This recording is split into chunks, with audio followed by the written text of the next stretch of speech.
Hello, everybody. Welcome to It's a Long Story, a thrice weekly campaign. Yeah, guys, we're going to still do the same old slogan until we figure out something new. Thrice weekly campaign set in the beautiful, wonderful world of Imea. We are here with our amazing crew, the Unearthed Arcanum, our Friday night crew, as we have three separate campaigns with separate people, but they're in the same world. Was that smooth? That was smooth, right? we all got that down. Excellent. It's whatever. It's a representation of us as a group. Yeah, definitely. Welcome everybody. Hopefully this isn't your first video, but if it's your second, welcome. If it's your first, it gets better. Welcome to It's a Long Story. We are jumping into our episode on the high seas in between the spaces of Celeste and Dair's Wharf. Before we get into that, though, a couple of announcements we have up front. First off, we have some people who are back. Welcome back, peoples that are gone. Everyone, but especially Dan, because Dan is now married. Woo! He's now Mr. Dan. He's now Mr. Dan. Mr. Io Duval. Yes. Congrats, man. We're very happy for you. Wanted to just first off make sure I handled that off the top. And then for those of you who've been watching for a little bit, if you're watching this live, feel free to go and grab a drink if you've heard this a million times at this point. Or if you're watching this later, feel free to kind of move maybe I think a minute ahead, probably a little bit more. But we're going to talk about some upcoming games we have moving forward. So if you've not watched this, stick around because this is the important part. This is for you. For everybody. First things first, I'm going to handle right at the top of the gate.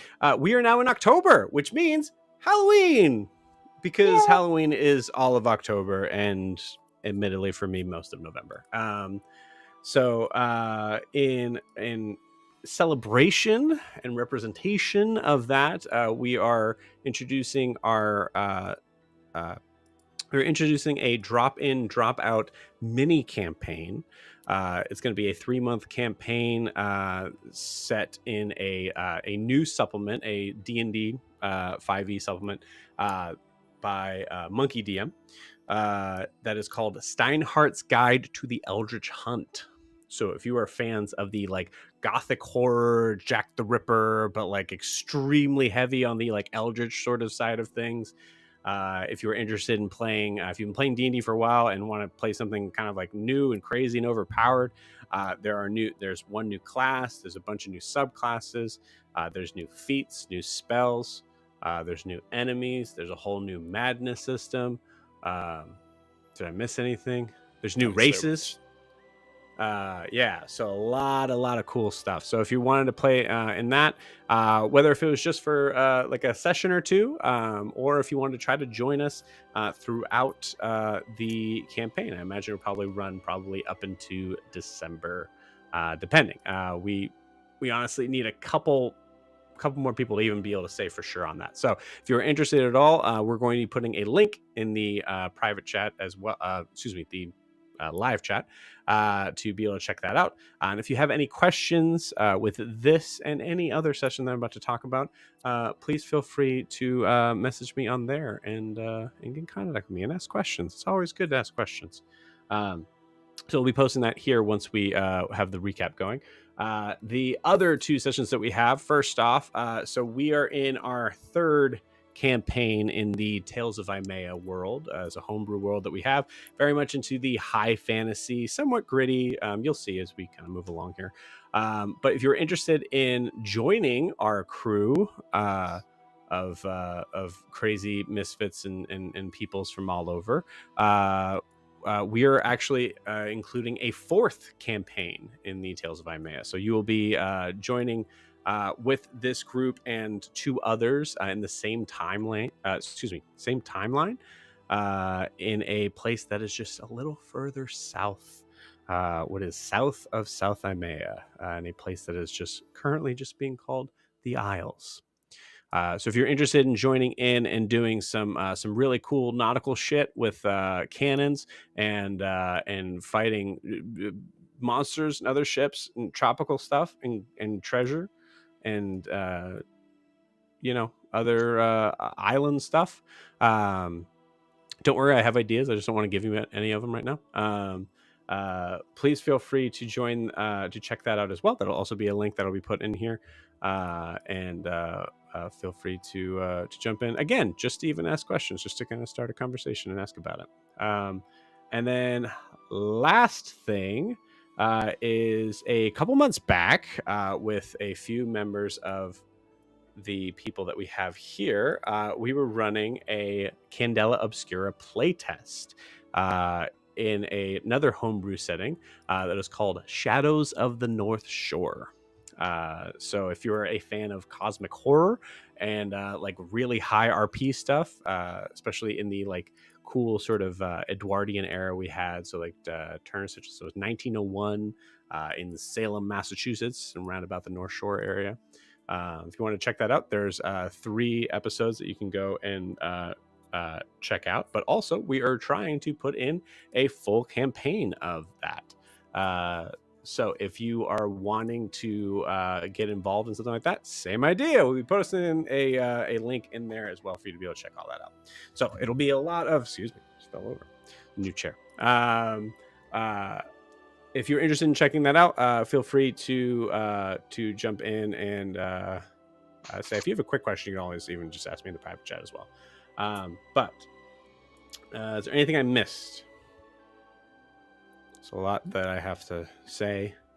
And Candella's don't super write it cool. down, so. Candella's awesome. Fourth Candella's campaign sounds fun. Yeah, also, this is a random sort of thing, but for those of you who haven't watched the second season of Candela Obscura, finish this.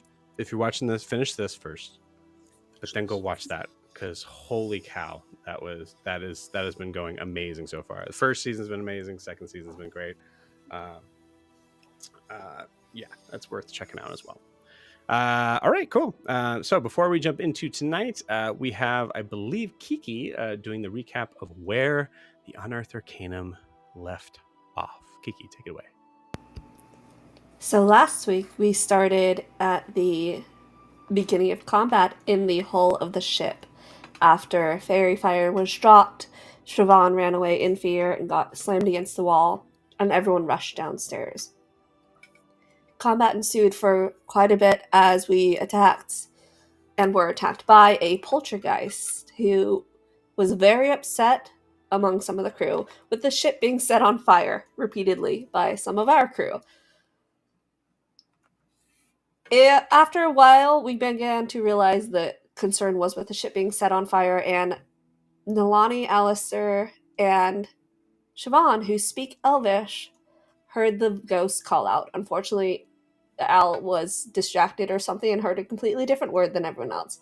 The ghost called for us to stop. Al thought he was calling for our deaths, so that didn't help him. But after some difficult getting everyone to back down, we did pause combat and try to figure out what was going on with this ghost. Yori and Al found some IOUs that were written on napkins that he was trying to protect. We came to the conclusion the IOUs were written very whimsically and mockingly, and that this individual, this poltergeist, was unfairly treated and trapped here or killed on the ship against his will. We don't know the details of it, but it was clear there was some unfair treatment in his past associated with our new captain Boaz, likely his grandmother who owned the ship before. Siobhan opened herself up to become an emotional conduit between Boaz and the poltergeist, and together with the conversations between the group and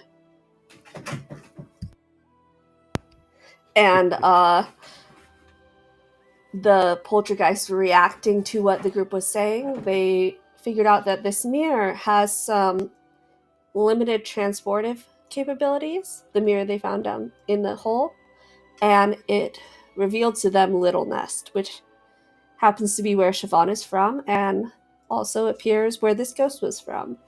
They realized that the ghost was just homesick and wanted to go home, so they were able to release him back to his home, thus ending the combat and helping him to pass on peacefully rather than killing him below deck. After that, we kind of slowly wrapped up. Al jumped into his position as quartermaster, making sure Fingers knew how to told Fingers to clean the deck. Don't know how much work he did because he did fall asleep downstairs after we left. But as we wound down for rest, Siobhan tried to use the mirror to open a portal to the Feywilds. It does not do that. It only goes places the ship has been, unfortunately. But while down there, she did run into Daphne, stealing a bottle of liquor like herself. And they shared a moment of drinks and discussion where they learned a bit about each other, about Daphne's sordid past, leading a group of revolutionaries, and the tie that Falco, Siobhan's old friend and mentor, has to Daphne. Apparently, they betrayed Daphne, and there's a lot of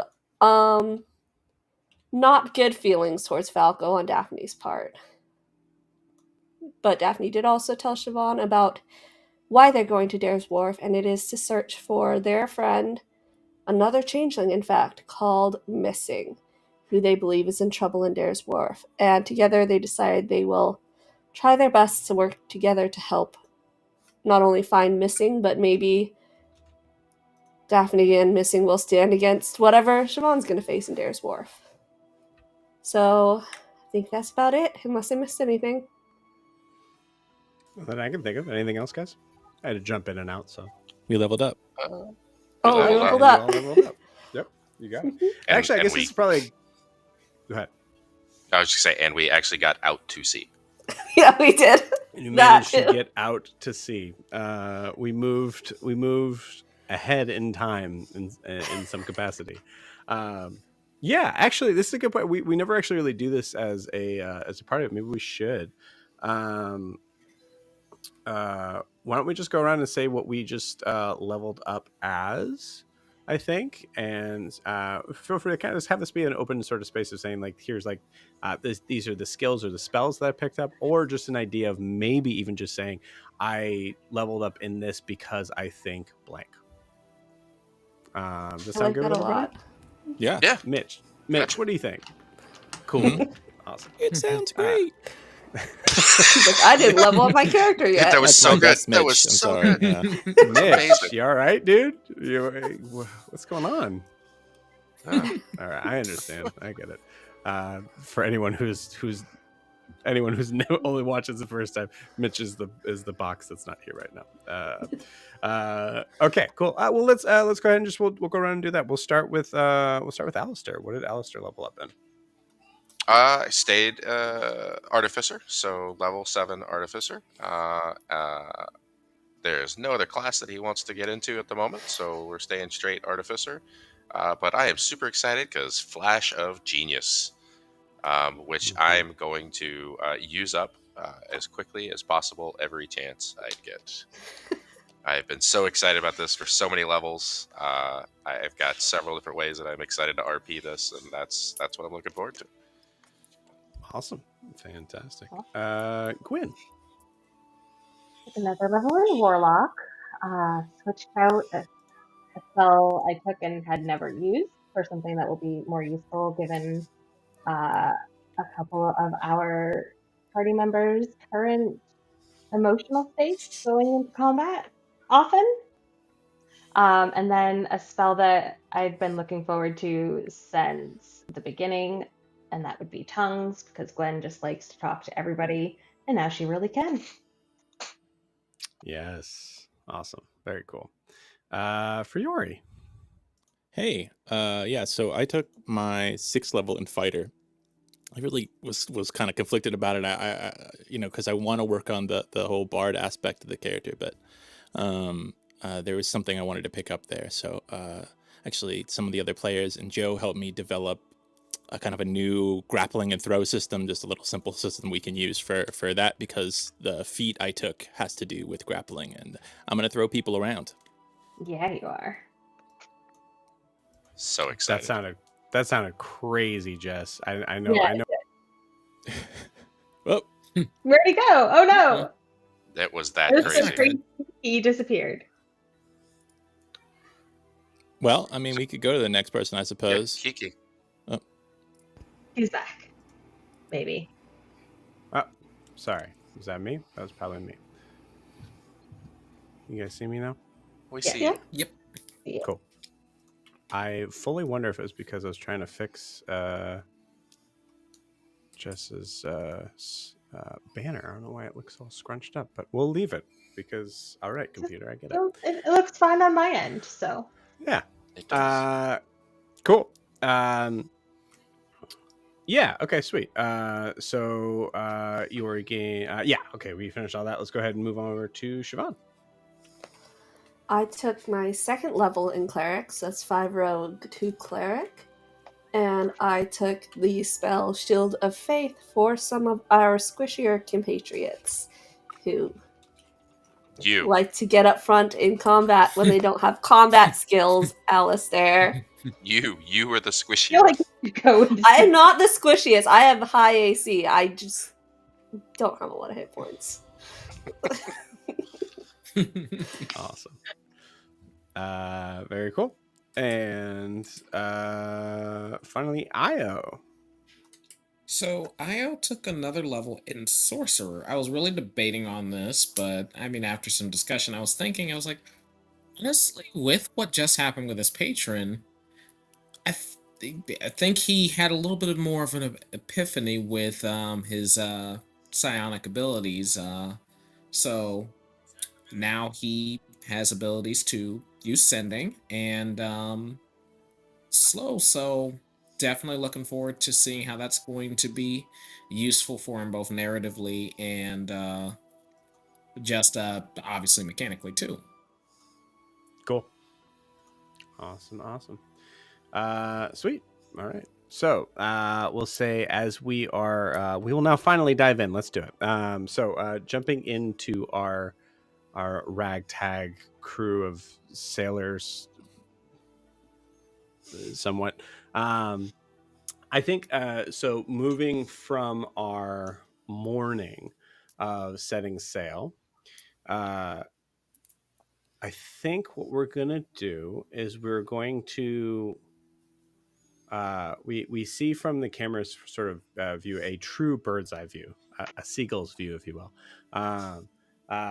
Looking down through the mast and the rigging, we see in at this time a lot of work being done.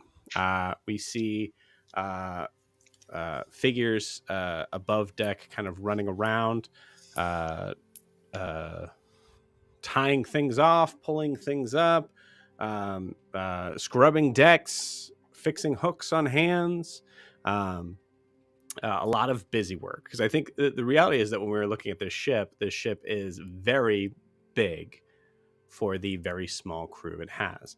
So I will say this for all the players, and the idea of thinking about how roleplay is going, you have some free time, but a lot of it is going to be based on just making sure the ship is working as it should. So based on your each individual job that you all have, why don't you go ahead and tell me what you guys are doing to be able to make sure the ship's staying afloat as we are moving through on each area of roleplay. So I think what we'll start with is we're going to start with our powder monkey. I think we're going to start with Yori. Yori, are you above deck or below deck? Above deck. Yeah. Above deck. Cool. I think most of the time he's going to be above deck. He doesn't really like enclosed spaces very much. Awesome. So I think from maneuvering, we'll say just like bending down in this scene and actually just kind of moving his head up, you see the hair that is now kind of grown out a little bit more and is probably a little bit wilder than we first saw Yori, is kind of like moves on its own sort of little like what's the word I'm looking for? It has a little bounce to it, as Bone ropes. as you stop it. As we see Yori. What is Yori doing at this moment? I mean, we just discovered a cannon at the end of the last session, so I think he's very interested in that and all of the parts of it. Probably, but I think he messes around with it himself a little bit, but it seemed like Gruff knew about it, and so he might go and ask Gruff about it to kind of see Cool. if he'll teach him about it a little bit. Awesome, sweet. So as you find Gruff, a cook's job is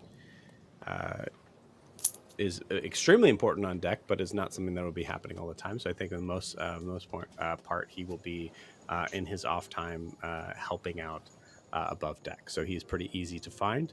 And I'll say most likely you're probably calling him over to the cannon as opposed to trying to bring the cannon over to him. So you see him kind of appear up. Where do you think you are on the ship? So give me just like a general idea. Oh, midships, essentially. Like I would assume that's kind of where the cannon would go on the side of one of those two sides. So, I mean, I don't know if it's set up yet, but at least like it's kind of in that area, right? Kind of near the side and middle of the ship. Yeah, you could certainly set it up that way. I will say with the size of this ship, there's actually a place that's been probably pretty closed off for a row of cannons on each side in the below deck. I just thought we had brought it up during the last session. But you did, and I will say this is the only cannon you see on here for now. So okay, yeah, but yeah, since he doesn't know that's kind of where he is, and he just kind of has it, and yeah, I'm sure he would just yell out, "Gruff, can you tell me how this works?" You see Gruff's kind of like beady eyes, kind of like look through a slat in the boards, kind of separating from the midship. Just kind of comes in and goes, "What? Someone mentioned that I'm supposed to like light this on fire. Is it? How does this work?" Oh, you're. It just and immediately comes like I hate to continuously mention Baldur's Gate. Baldur's Gate is very popular right now. The Baldur's Gate like short man run. You guys know what I'm talking about? It's hilarious. So he's doing that, coming down the steps and running up towards you. Goes, okay, hold on. Who told you to? No, you don't just light things on fire. Well, I mean, we did it when we were down with the ghost guy. I think we lit the ship on fire twice. Maybe just once, but it seems to happen.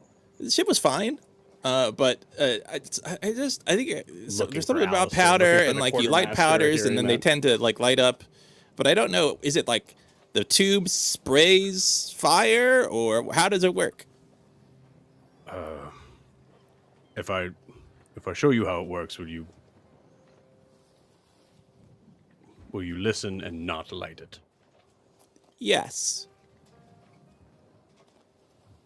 Takes a second, just staring at you. All right. I won't light it right now. Eventually, I feel like I might have to, because that's kind of right. I'll listen. If the captain says, "Open fire," that's normally when you would light it. And then actually, no, I'm sorry. For you, that is the only time you would light it. All right. I feel like you're open looking or at me fire. Like you're no. Open fire. Oh, okay, yeah. 2 words, close together, probably yelled. Okay, all right. This is important. I get that. Yeah, it's important. And goes to kind of give you the basics of the idea of how a cannon works. I will say, for the record, Gruff's understanding of weaponry is Thank you. I gotta put this in here. It's really funny. Someone just said, "Yori, roll deception," because yes. So I think with Nat 20. I get to roll with advantage, so it was a nat 20. Was it really nat 20? Mm-hmm. Awesome, fantastic. Cool.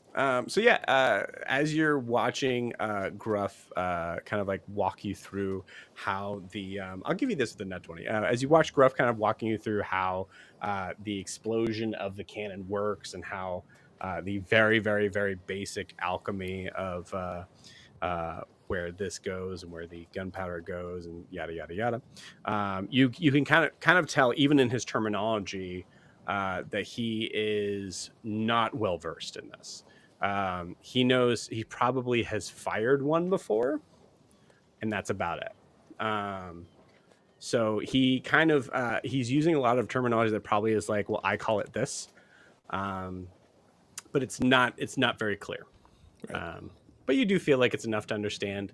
Okay, this is how I would do it, and I think you hear him explain everything with the caveat of only when you're told, as it can be extremely dangerous.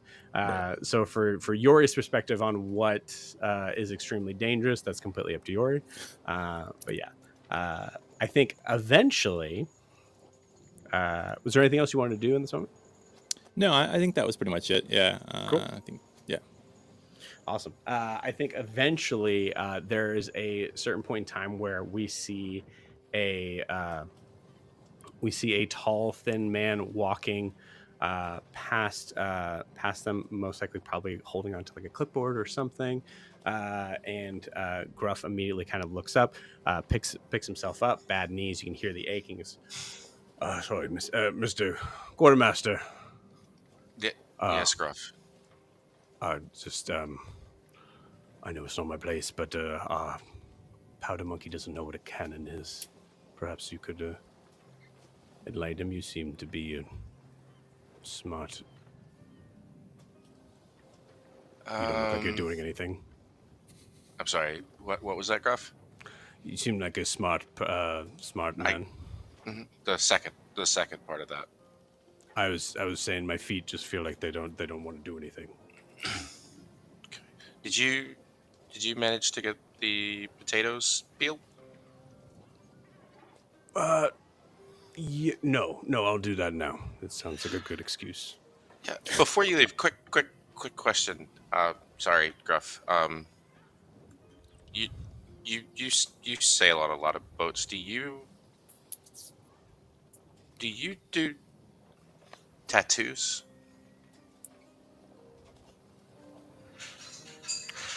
No.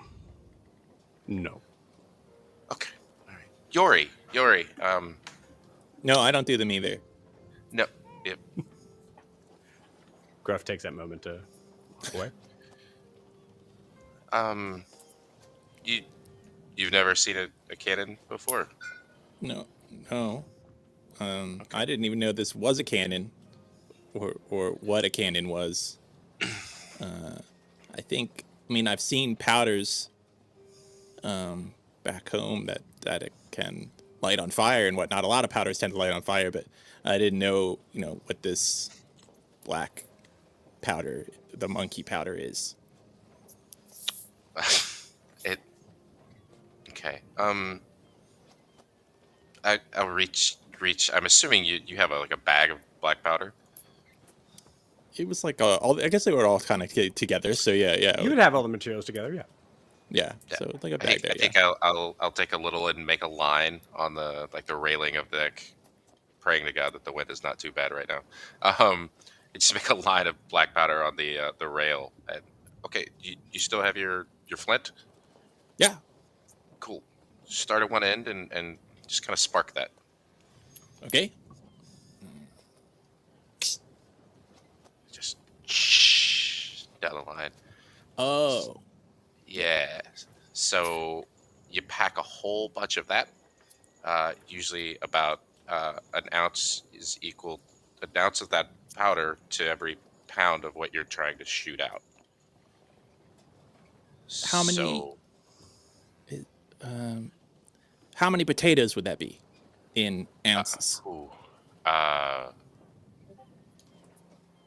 3. Okay, 3 potatoes. Got it. Three potatoes, and then you shove it down the end of the barrel, and then the barrel keeps it well, it's a much bigger. It goes boom. Okay, does that boom the ship? Nope. Because Well, it you're lit gonna put it. the fire was on the ship just now. Is that what happens? No. So then you can put something in there, and the explosion will push it. You know what? Let's just do it, right? Because the best way to learn is to do. How big is the cannon? Pretty dang big. I mean, I would say so. It's you Yori can like you can manage typically to kind of move it in place. I'd say probably at a certain point you would have found the like what's the word the like base Yeah, I know you essentially, yeah. which was also under the deck. So you probably brought that up. So you found with that you can kind of sort of wheel it around. It's very rickety as far as the wheels go. I'll say that if you I'll say actually, Yori, you've spent some time putting this on there. Give me an investigation check. Okay. That would be a 2. Awesome, cool. You feel pretty confident about this base. It does take some time, kind of like maneuvering it into position, but you feel like it's designed for it, right? So it should probably be able to withhold it, no issues. I was just curious about like what could you fit in the end of it? Like as far as like how big is that hole? Like is it big enough that Yori could get in it? Or No. Good question. No. You guys said Okay. it. You guys said Like it was a watermelon? 6-pounder. So Yeah, it's just Yeah. 6 pounder. so that would be like a maybe like 6-pound cannonball. Yeah. Yeah. Do you have any idea? Is that like bowling ball size? Yeah. It's not circus cannon size, I can tell you that. Right. It's not circus cannon size. Yeah. Okay. Well, when he said you put something in it and then it Yeah. goes boom, I was if it had been big enough, you probably would have started Yeah. climbing in. But yeah. Why shoot Oh, yeah. cannonballs when we can shoot a ferry over to the next ship? Absolutely. A raging ferry. Yes. Fantastic. Yeah. So I think I'll get three potatoes worth of that powder. So Okay. you're gonna put that in there. Okay. Okay. And then I will look around and then kind of pack it down at the bottom. And then if you one of those little metal balls, just Sure. grab one of those, slide that in the end. Okay. Okay. All right, where do you want to lob one? Do you want to see a straight shot? What do you We're gonna get to fire it. Yeah, I mean, why not? I mean, I Awesome. need you to know how to use this. Okay, but you have to But- say open fire when you do it. Whenever anyone fires it, they have to say open fire. That's the rule that Gruff told me. Mm-hmm. If you remember, yep, let's do that. Open fire. I'm just repeating it. Not right yet. Not right Okay. now. So Okay. can we do it as high as possible? Well, you know, let's be safe about this. If we go straight up, there's a potential it could come straight back down. Yeah, that's true. That's what happens with things. And then go up. Yeah. Okay, how about we just fire it where it is, kind of angled out? Okay. Can I do it yet? Nope. Okay, Let's no. real quick. Listen, something like this, we want to make sure that we're because let's just go through the checklist. Right here. I have the checklist. Don't look. It's fine. I have the checklist. It's right here. First thing, the powder's packed. Great. Let's go over all the screws and everything's fit. Can we just go over, make sure that it's sitting nice and safe, and it might roll backwards, so we want to make sure nobody's behind us. Maybe you have your base on you.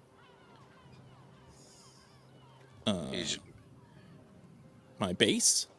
No, your maul. Your hammer. Yeah, mall. Yeah. Yeah.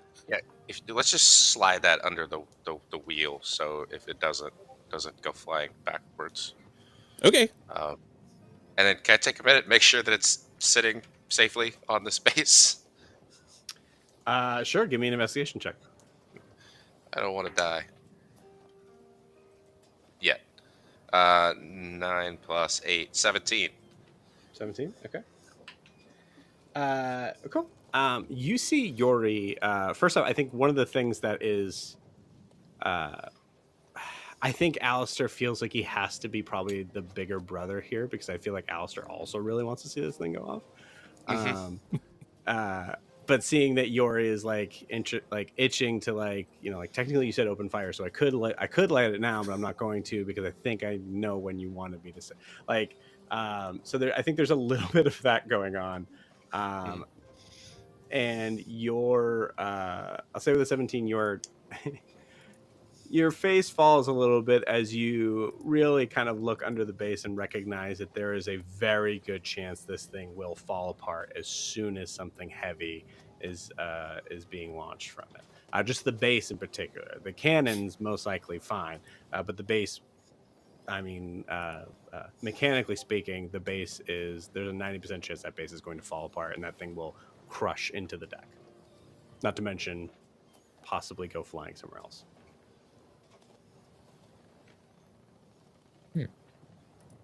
Does it look okay? Can I do it?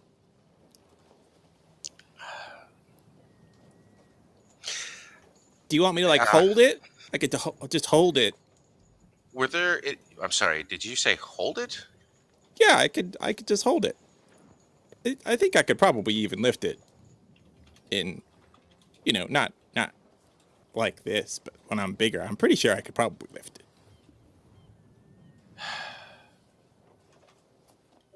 I will do the best I can to try and get level with Yori, because kind of kick the leg out and squat just a little bit. Okay. Yori, Yeah. I want to be 100%. I want to make sure that I'm being completely honest with you. If we fire this cannon the way it is right now, it might fall through the ship. Oh. Wait. I'm not done. If you can pick this thing up and hold it, though, we could probably shoot it right now. Okay. And immediately, he is going to... Gwyn, roll me initiative roll.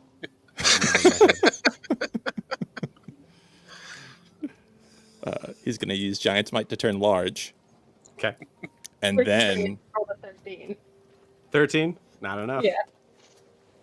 And then he's going to use Enlarge to get huge. Okay. Okay. You got it. So I think I figured it out last time, but the lift of that is 1,200 pounds at that huge size with strength of 19. Actually, it's a little bit more now because strength of 19. So, yeah. Yeah. So I think you're definitely able to lift it with being huge. I will say for everyone on deck except for, I'm going to say specifically except for Io is the only one that will not notice Yori in his huge state. Yori, have you been huge before? I feel like you've been large. I don't think One time. I think it was when I was it was when we were in that field with the scarecrows, I think maybe. Yep. And I was kind of struggling with other Al. Okay. What does Yori look like currently? In that state. Yeah, so when he gets huge is the point when he kind of he looks more like a teenager. Like he has he's still young, but he looks older when he gets larger. So he's more like an actual he's 14 and a half, but his normal look is more like 10 or something like that. He has a very turtle big baby fat kind of look. So he looks more like he like a 16 or 17-year-old, and very he has more sharp features, and he looks very fairy like as far as what you imagine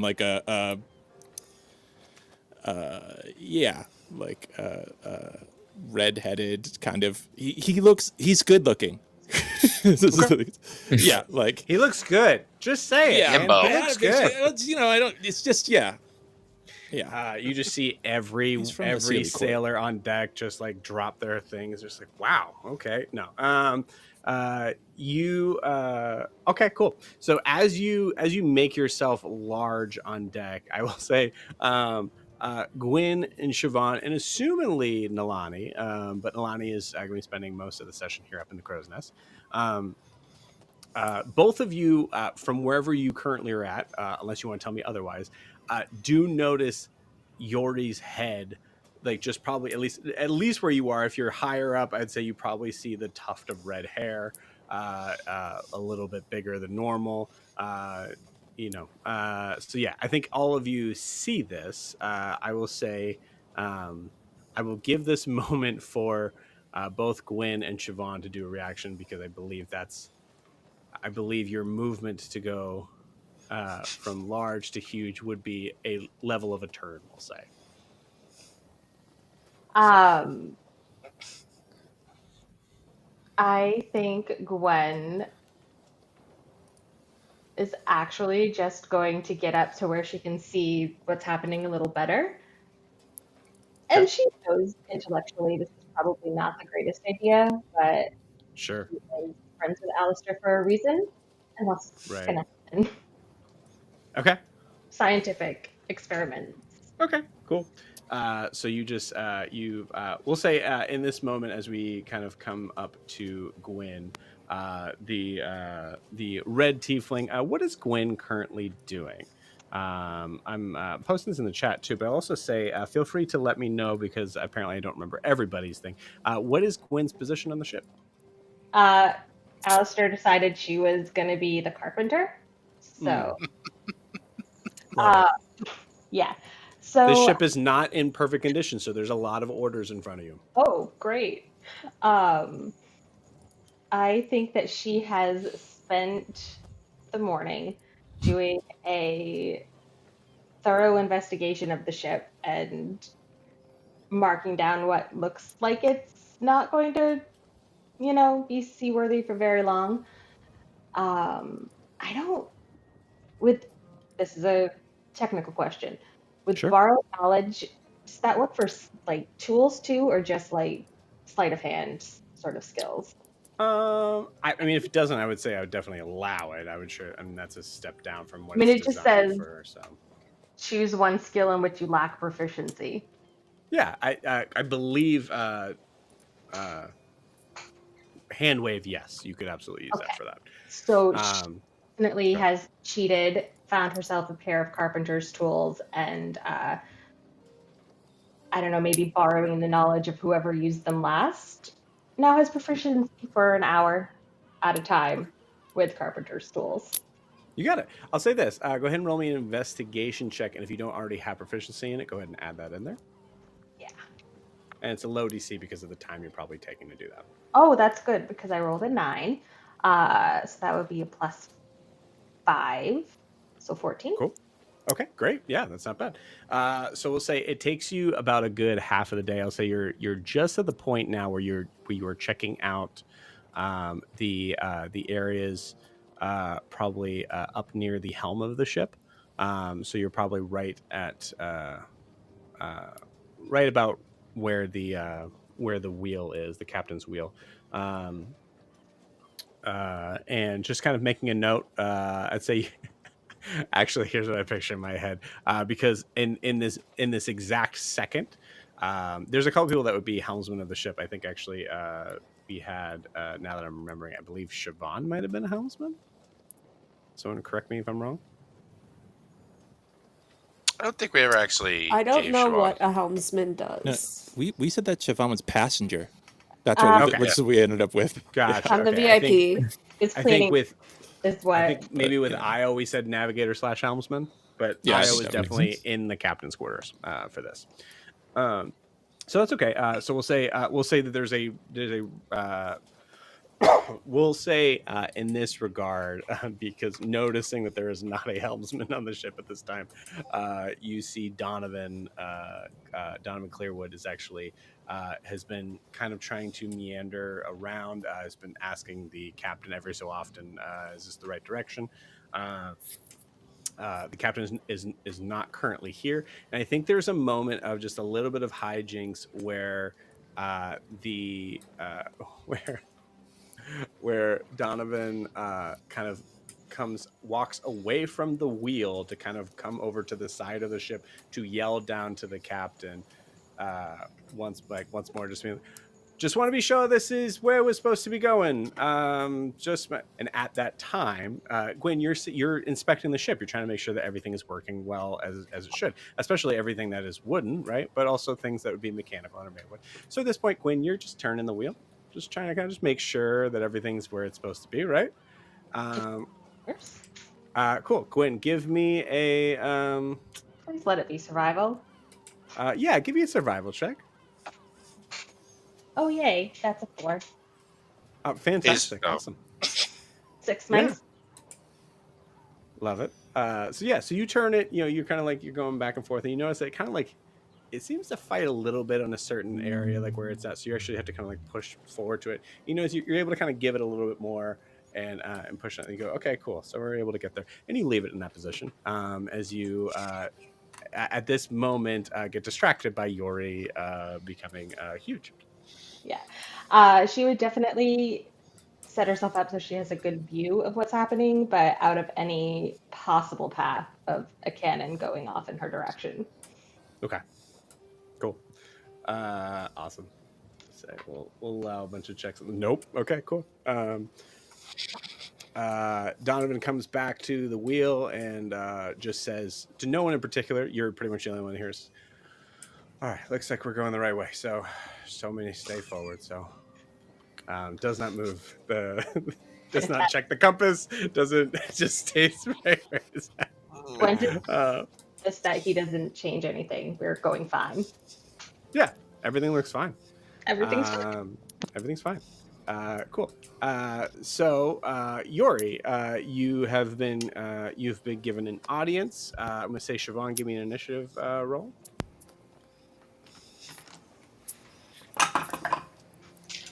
17. 17. Awesome. Cool. With a 17, you also know. Let's just say with Siobhan, as a passenger, it is a full. It's completely up to Siobhan where Siobhan is. Siobhan, do you think you are above deck? Well, I did say multiple times that she knows how to do the riggings, but nobody Right. ever said anything or did anything about that. And I think she's still kind of trying to hide from Donovan a little and Daphne after the awkward conversation last night. So I think she's up in the sails somewhere. Okay, you got it. Cool. Just in the rigging. Cool. Say, go ahead and roll me a luck check, please.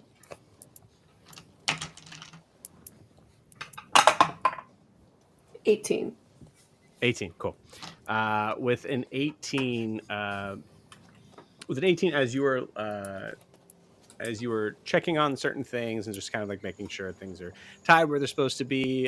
Say the certain sort of. This is so obvious that I was supposed to be a DM and not do anything with my hands, but the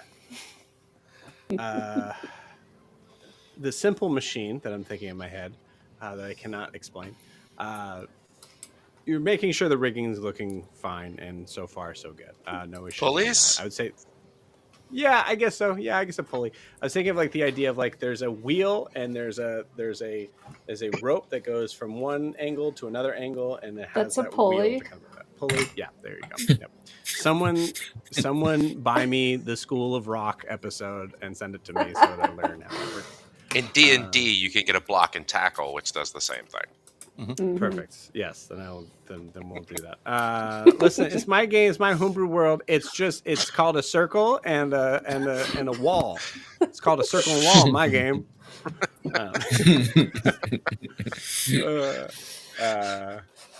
Yeah, I should probably get Bird circle. for bird circles, baby. Bird circles. Cool. So you are checking on that stuff, and I'd say at this point you notice that everything seems to be pretty good, but I would say you're also probably taking your time, again, trying to avoid the two people that you have somehow managed. We'll say the one person on the ship that would be the craziest encounter for you to have to deal with is here on a ship that you're going to have to avoid for at least the next couple days, and trying to figure out how that's going to work. So you're taking your time up there. You do seem to look down. You see a again, a very just open sort of like red web curl of hair that I think at this point, with the idea of you being huge in my head, that means your head is like the size of like a medium creature because you're fairy, and fairies I imagine have bigger heads. So Yeah, there's a little bit different proportions to human, yeah. And I think he's about 20 feet, and he's huge. It's like Okay, 12 cool. large, 20 huge. All right. Yeah. So I'd say you definitely notice it because you notice like part of the sail like actually kind of pushes up, as he's probably affecting some of the rigging up there. Siobhan, you've beat the DC I have right now. You could interact if you'd like. I think she'd look down, a little confused, and not quite sure what they're doing, but surely they're up to no good. But she's just gonna yell down like, "Watch the sails! If you mess this up, we are going to be dead in the water out here. Just watch the sails." Sorry. And he's going to sit down on the deck best he can at his size. Okay. Man, Probably for the best. Give me a balance check. I think. That's not because you're so big. Yeah. I might have this size like way off, but in my head, you're so big that you're essentially kind of like standing on a rowboat. 20 feet's pretty big, yeah. Rowboat. I might be taller than the ship. I'm not sure how tall the ship is. You might be taller than the sails. Not sure. I don't think you're taller than the Depends on sails. the ship. The ship is huge. Okay. But, They're not that you're definitely knocking into it. I'll tell you that. it's okay, like cool. 3.5, 4 people stacked. Right. Yeah. So give me an acrobatics check. We'll say. Okay. Here we go.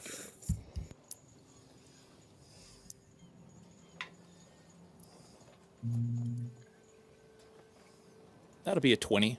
Dirty 20. Nice. Yeah. Awesome. Cool.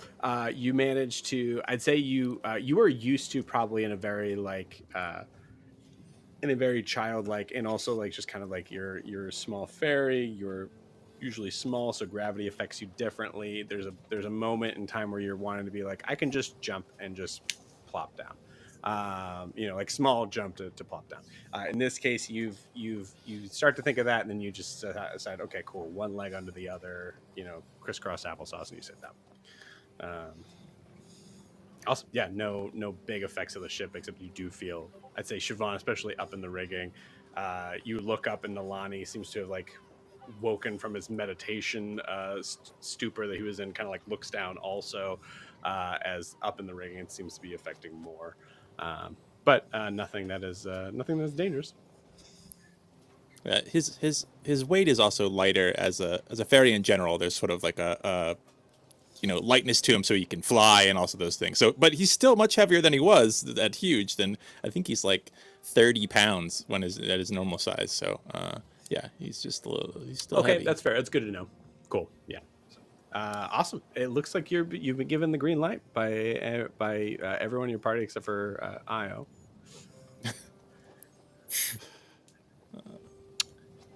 All right, so just kind of hold it so really tight with the pick back it up, of it.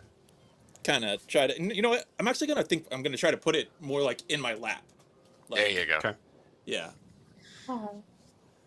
Awesome. And then I'm going to yell out, "Open fire!" And then I'm curious. I might try to use the flint if this doesn't work. But so for Druidcraft, Yes. you can instantly snuff out a candle, a torch, or a small campfire. Could I light a wick with Druidcraft? I believe specifically.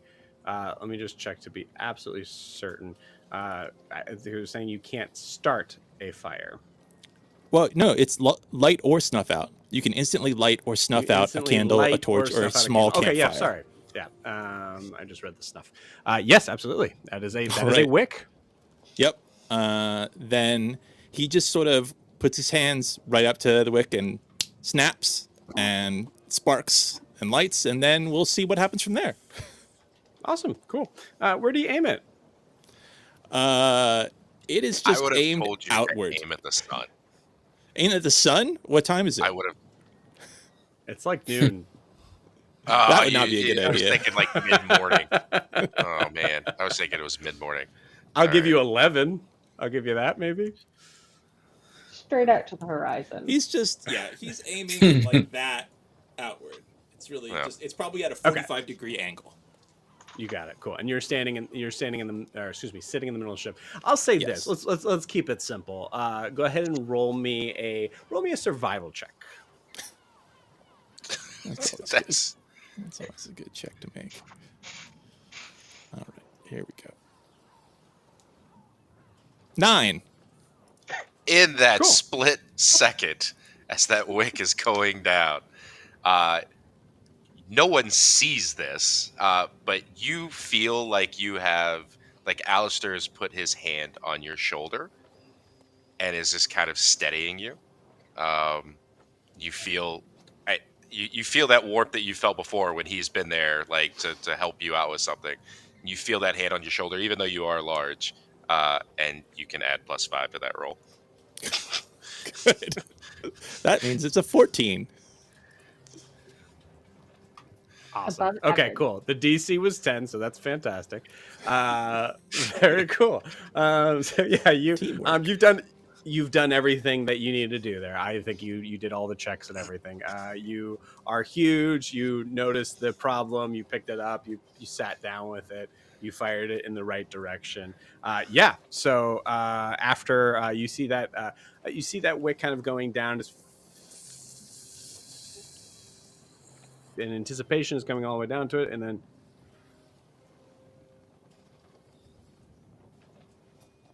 nothing. Is it working? Shouldn't it? And then you see it send right off as soon as you say that. You feel it kind of pushed, and I would say even with you holding it, you feel yourself kind of be pushed back a couple of feet in your huge state, given your weight. You see it seem to go out into the correct direction. I think for your give me a perception check, and then Alistair give me a perception check with advantage.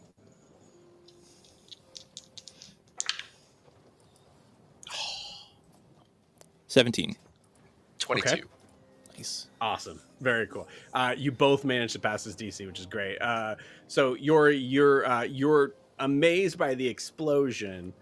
So I think you miss where the cannonball is at the beginning, just because of where your angle is, where you're at, right? But you managed to be able to see it soaring up above, like honestly looking like it's about to hit into the clouds before it's like kind of like arcing back down. Alistair, you said a 22? Yes. Cool. Awesome. The 22 in the angle that you have been sending this thing out. 22 is a crazy number to roll to kind of get an idea of how far this thing is. But you are an artificer, baby, and I think this is right up your wheelhouse. You see these things soar easily 2,000 feet away from you. So you're still you're 20 feet tall, but you've sat down, so you're still probably what, 12 feet? Probably 12 feet. Yeah. Yeah. Something like that. I think you feel a very tiny hand on your back. It's got to slap your back and be like, I'm gonna need your help with something. And Yori is just staring at the cannon, like wide-eyed, and this is the first day of the rest of my life.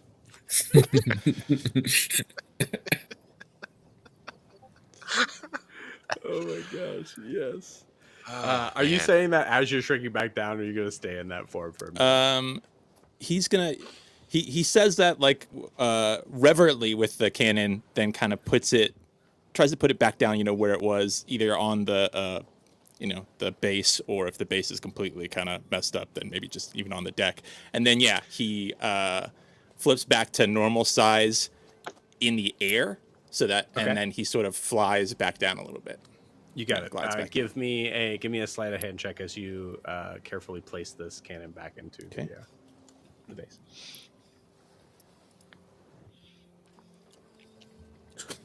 It's a 5.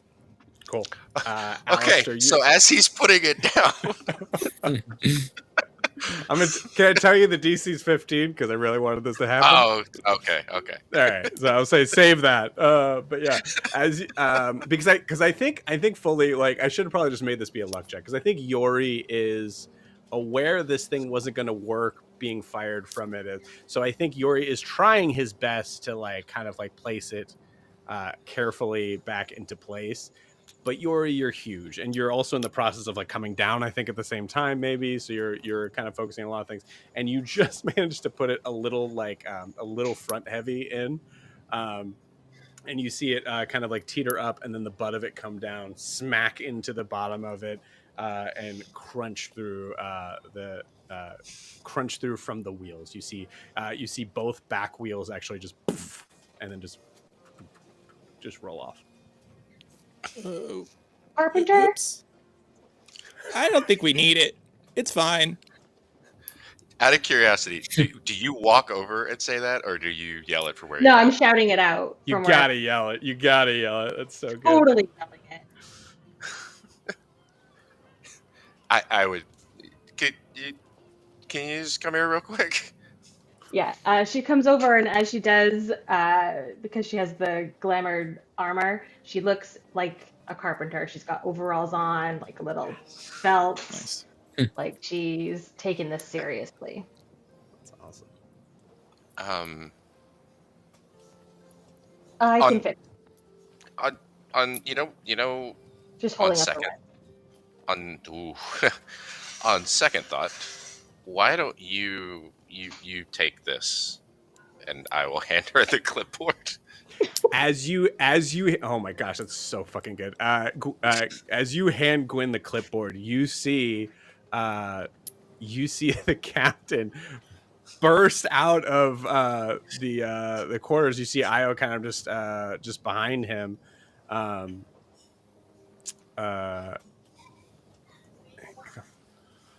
What is happening? You see actually like Kopesh out, like ready to go. What is happening? We were testing the readiness of the ship's defenses, which actually I needed to speak to you about this, but you have been sleeping. What all is morning. that? I'm definitely not sleeping. I've been working. Are you my quartermaster? Oh no. Yes. Yeah. Turns out, Gwen here is. You know what? I'm sorry. Far- I didn't. I chose way too quickly on this. You and points to Gwen. You're in charge of him now and everything else. Okay, I can do that. We were just, Okay. standard maintenance procedures.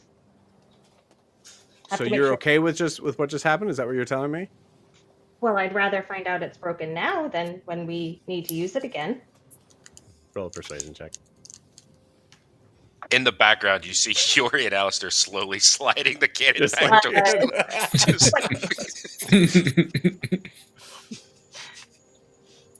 26 for persuasion. 26. Yeah. That makes sense. Quartermaster, what is your name? It's Gwen. Gwen. Excellent idea. Please make sure that I'm notified of any loud, destructive, I didn't even think of battle engaging sounds. you bet. I don't want to startle you. We're trying to collect where we are here. Okay. Okay. Everybody, it's okay. Looks around at everybody who is just continuing to pretty much do what they're doing. Like, doesn't seem to be bothered very much at all. It's fine. We're good. Mr. Alistair, if you want to just check on the rigging as they're closing the door. You look straight up. I think you see Siobhan just staring straight down at you, or Karis staring straight down at you. It's a little offensive to tell the guy with the crutch to check on the rigging. I don't think he. I'm gonna go Yeah, I fix. got it up here. Mhm. So we're gonna do this again tomorrow, right?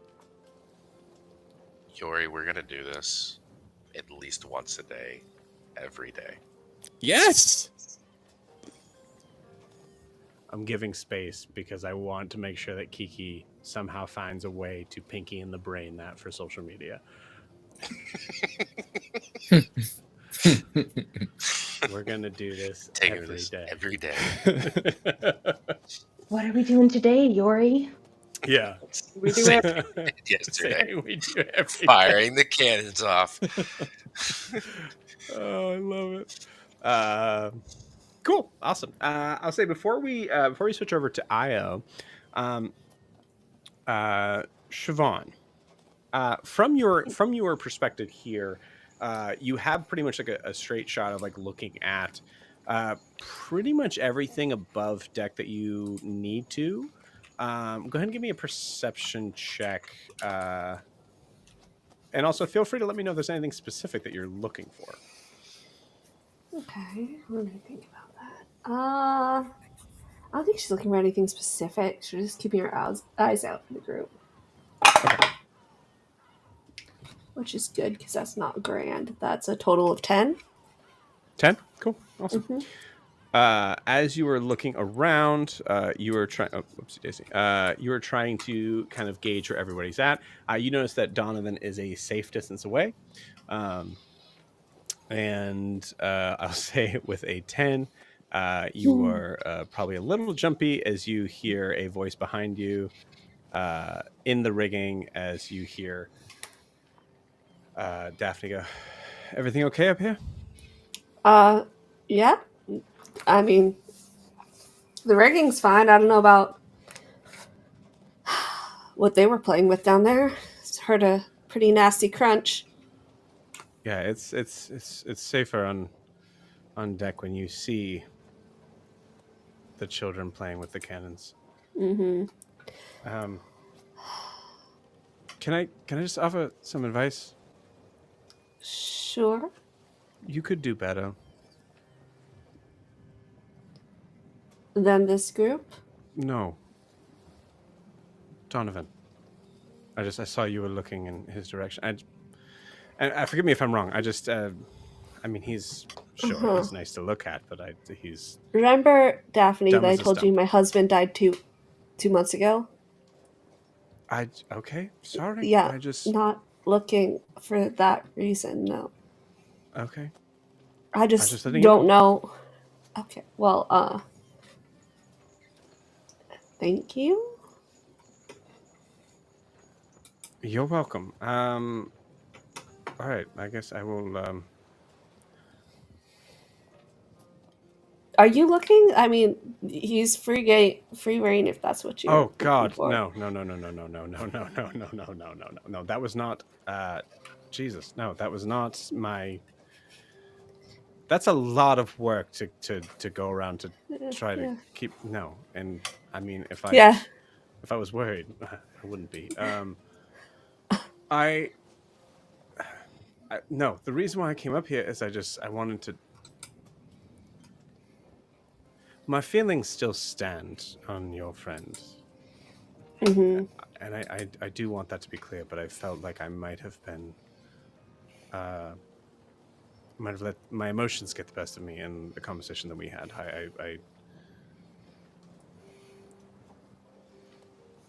I don't think your choice in friends as doing what you do or did should count against you. We do what we need to get by.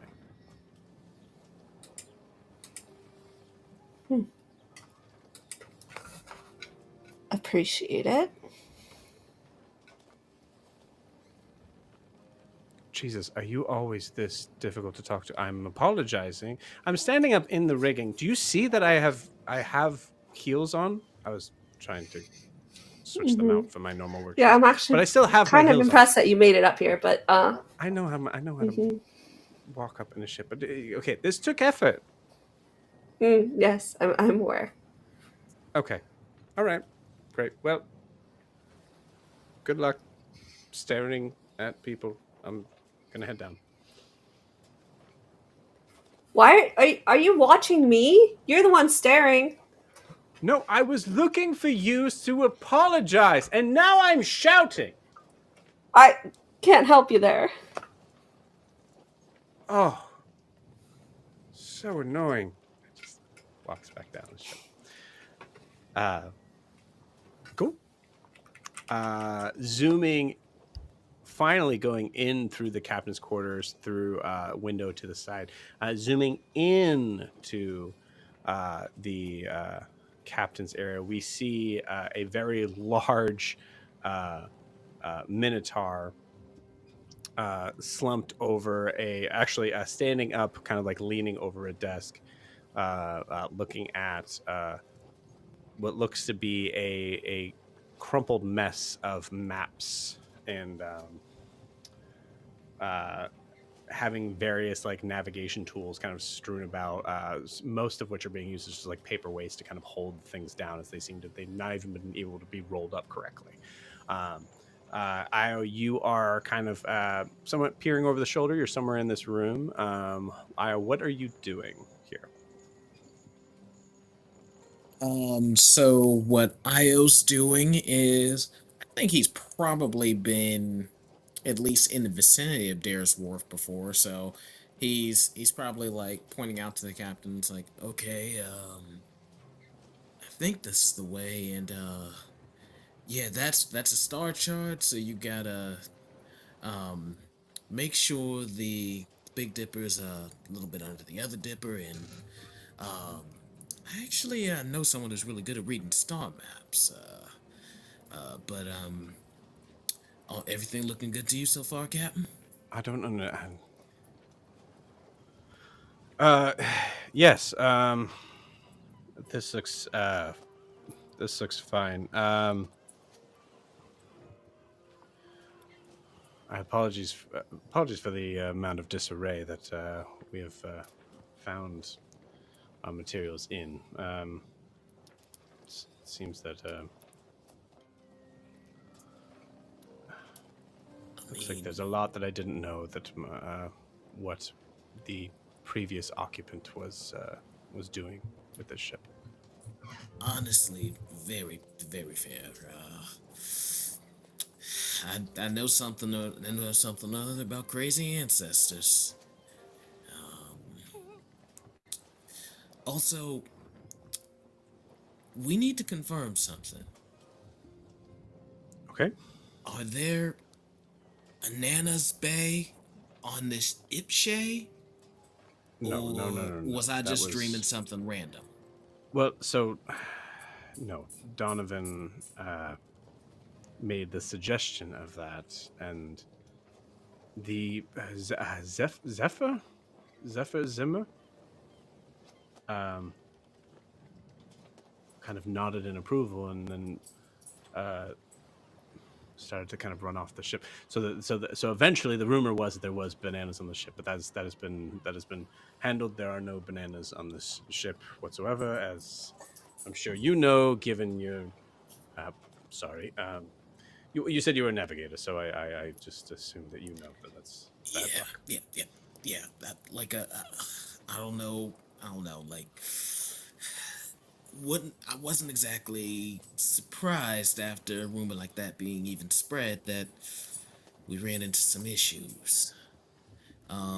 When we make port, I'm thinking we're gonna want to bring a priest on to bless the place. That's not necessary. I am a cleric of the sea bitch, so Oh, okay. And you've done your rights, right? of course. Looks at the door that's closed. Mr. Duval, as far as understanding that I am a fledgling captain, I am not by any means a fledgling cleric. Please don't assume that you know anything more about religious rites than me.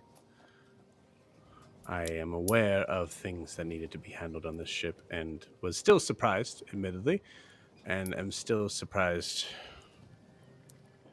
now. But I made preparations last night. Thank you for your consent. No For me problem and the at shipmates and the ship. all. No problem at all. Io, give me an investigation check and add your proficiency bonus as you are looking at the maps Okay. Give me a moment that here. Boaz is looking at. Captain Boaz. You said investigation, right? I'll say or survival. I'm okay with either. Okay. Investigation it is.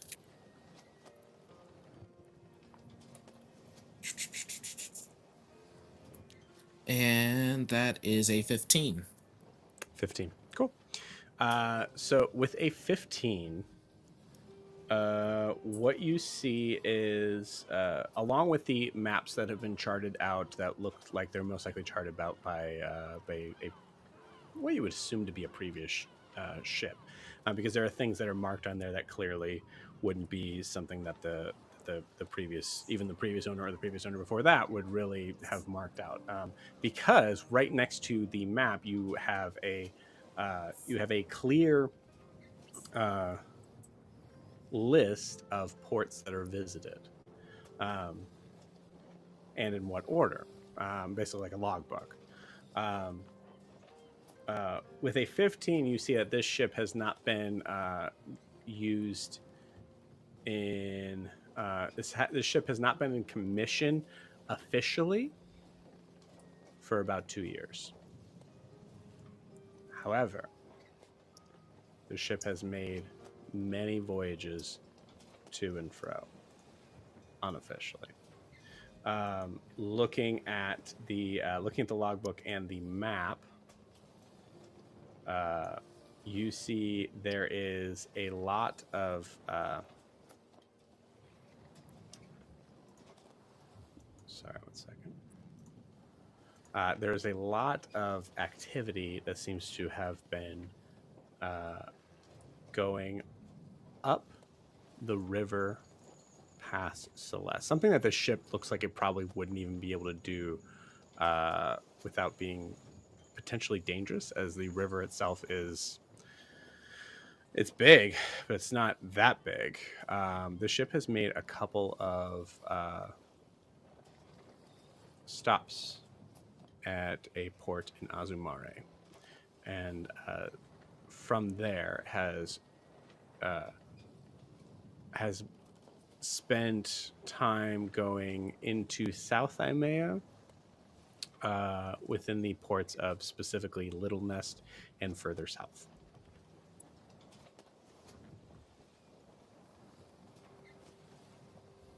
Yeah. You said you're a fledgling sailor, right? Is this your No, I'm a fledgling this captain, sir. my apologies. Is this your first foray on this ship, or have you ran this ship before? I was a small boy last time I was on this ship. Gotcha. Ship's made some interesting voyages. I see that.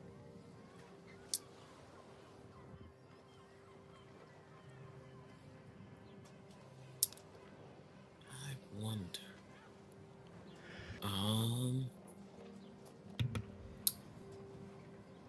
Was there a follow-up question or a reason why you were asking me this? Well, just curious. I don't know if it was used for a bit of smuggling work or perhaps a bit of other little things you might not want to have above board, so to say.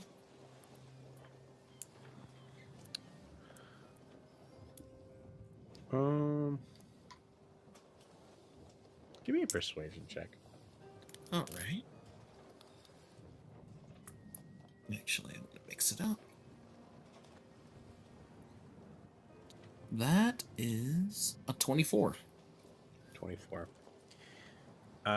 With a 24, Captain Boaz looks at you and seems like he is about to tell you off, or even suggesting that a family member was involved in any sort of illegal activity, as this was her grandmother, who was the captain of this boat previously. Given the situation of what had happened the previous night, where it showed that there was some less than there's some evidence to show that most likely his grandmother was not not the kindest person. And knowing that there is very little leg to stand on in the idea of defending his grandmother, he looks at you and just goes, "Let's keep this between us for now, if that's okay."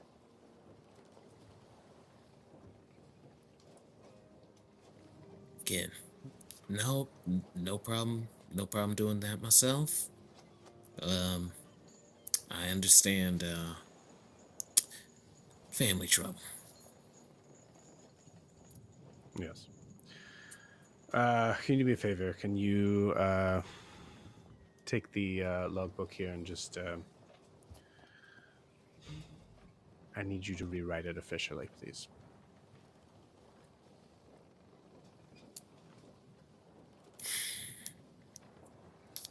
That might be for our best benefit anyway. Good, we're in agreement. Hands you the very old, like kind of crusty looking papers. The Captain Boa is going to take this moment, just take a big deep breath, and then is going to look at on the far wall. You see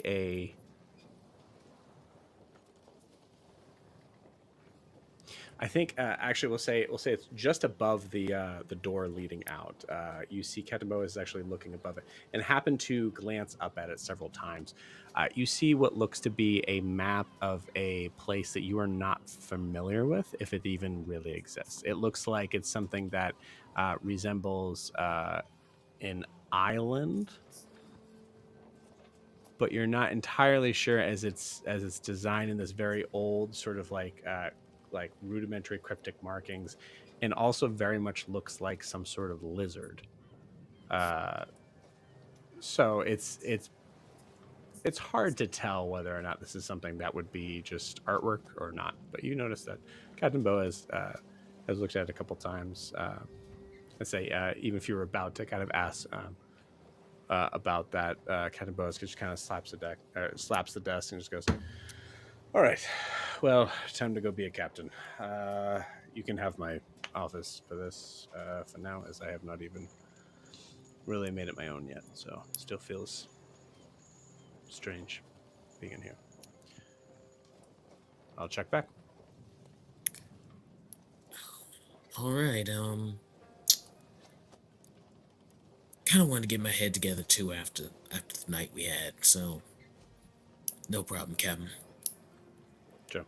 And you're free to use this my office. You don't, of course, have to, but I would like a copy of the logbook tonight. All right. All right. Sounds I good. don't know why it feels like something's off in these waters. Do you feel anything, Mr. Dupont? Doesn't feel the same as the last I've left. The sea is a cruel mistress, and she'll turn on you on the drop of a hat. And I think as he's saying that, probably thumbing the journal, or the Grinlotla's book a little bit. Okay. Well, it's a good thing no one has recently committed any crimes or anything, so we should be good on that front. I guess I should have checked on that with everybody. Oh, and just walks out.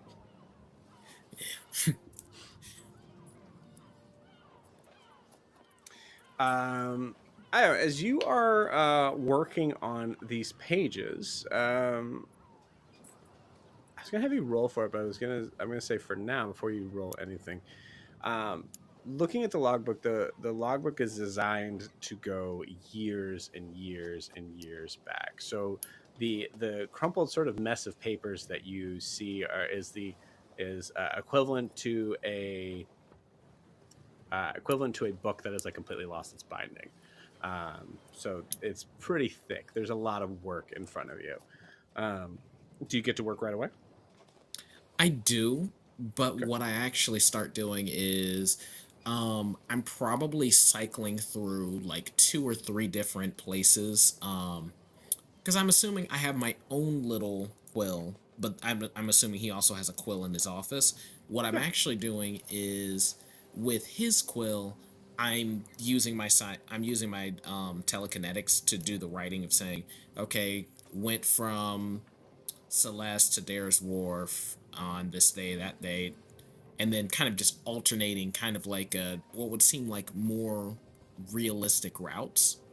But if I could, I was also going to take out the journal from Dr. K, Yes. detailing detailing stuff that I um my patron wanting me to kill other members, um gaining power from that, and then learning the name, that the fact that it's in deep speech, the whole shebang.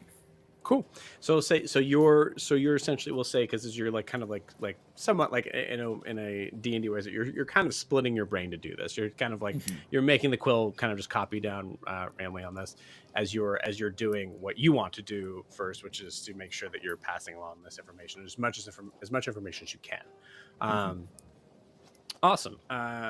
So we'll say we'll handle Dr. K first. So I would like you to tell me how has that been going as far as your journal. Has there been anything that you've been leaving out?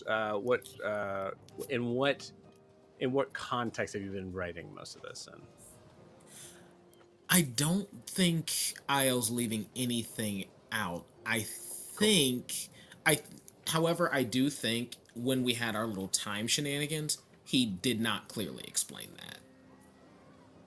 Okay. Basically, there's probably something like, well, I killed him, but then he's alive, Just but then he based on like, died. yeah, I would say just like based on like, there's no good way to write this down. Here's what happened. Mhm. Yeah, I love that. Okay. Cool. So say that you've been keeping track on this pretty religiously, we'll say. Yes. Okay, awesome. I believe the time that I can remember, you didn't actually receive anything back. I don't believe. Correct. No, that's correct. Cool. You're correct on that. Do you remember when that was? When I initially killed the guy and brought him back, or Okay, that was or that was the last time you remember. Or sorry, when is the last time you remember waiting for a response and not getting it? I'd say actually right when we learned Grunlatla's name. Okay, so you did get a response from Dr. K when you killed that Never got a killed response. Midas. Never got a response. So we'll say Yeah. I'm sorry. I think I said last. I meant first. Sorry. There. Mhm. Okay. Cool.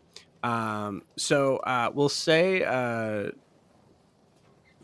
it's only been a day or so. Yeah. So we'll say you notice that as you open your journal, there is writing that you've received from Dr. Kestrel that says essentially.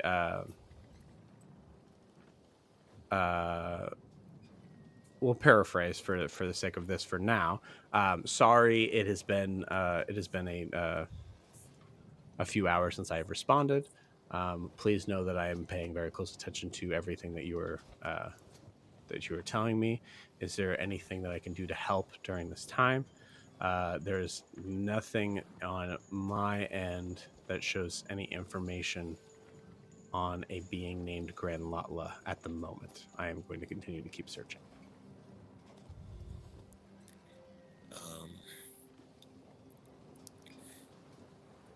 Do you know any protections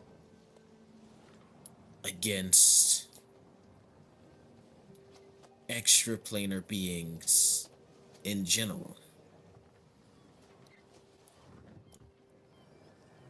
Okay. So you write this down in the current scene that you're in right now? Yes. Okay, cool.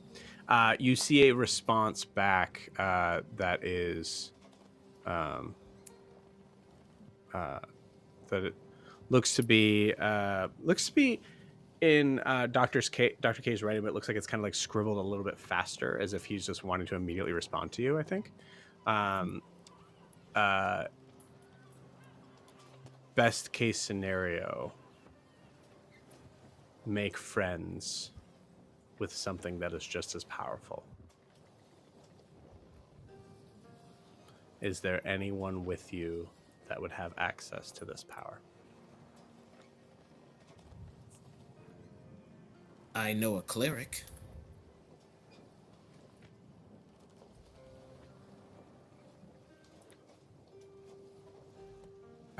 Response, you and I both know that though deities exist, their responsiveness and feelings of responsibility greatly depend on who we're talking about.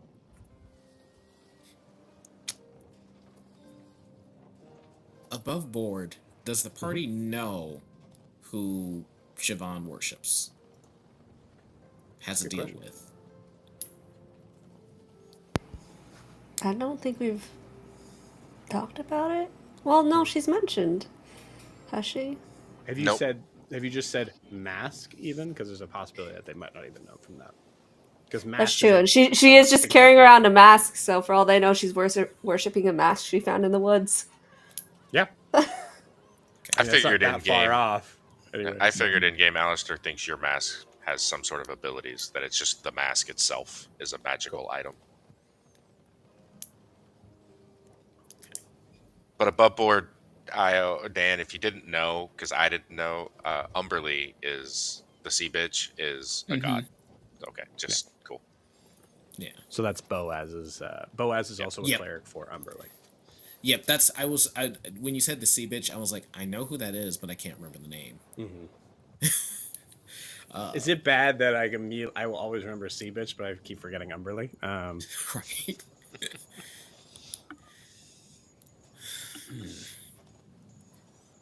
Well, only thing I know is my particular friend has something to do with some kind of mask she puts on, but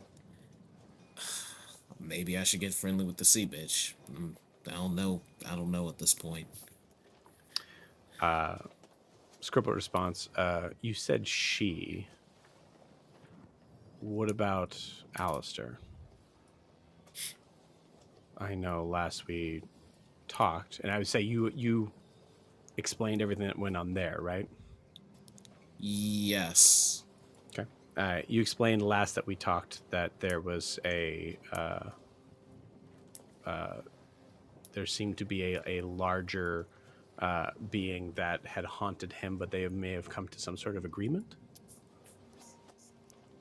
Yeah. But I don't know. I get the idea that it may be a facet of him, but not.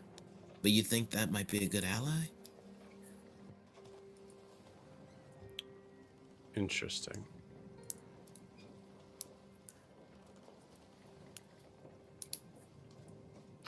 Don't lose that one. I don't plan to. I'll see what I can dig up. We'll talk soon. Sounds good. Be careful. Thanks, Dr. K. I'll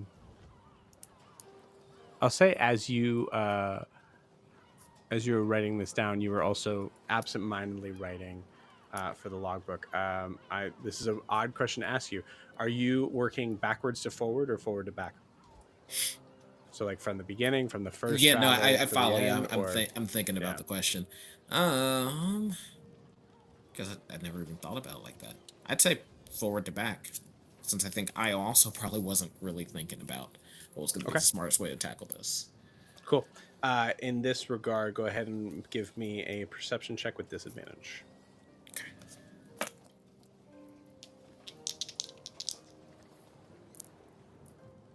And that is a 10. 10. Okay. Looking back over what you copied, I think you casually just kind of glance through it, and you see that moving forward to back, it looks like most of the stuff that has been done in the beginning. Actually, I'll give you this with a 10. There is an odd sort of. I guess I should look this up. I really need to learn everything about ships before we do campaign 4, apparently.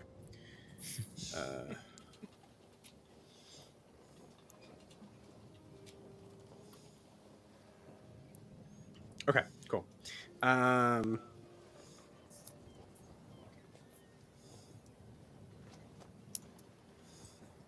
Okay.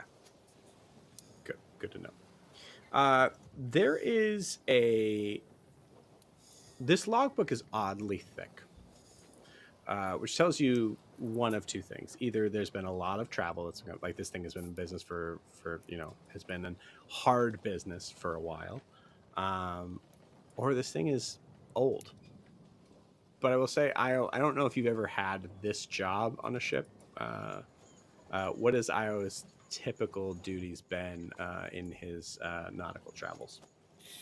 Typically, he actually would have stuck pretty close with the Cooper, and or the carpenter, using his skills with mending to kind of help them, or he would have been helping out the navigator.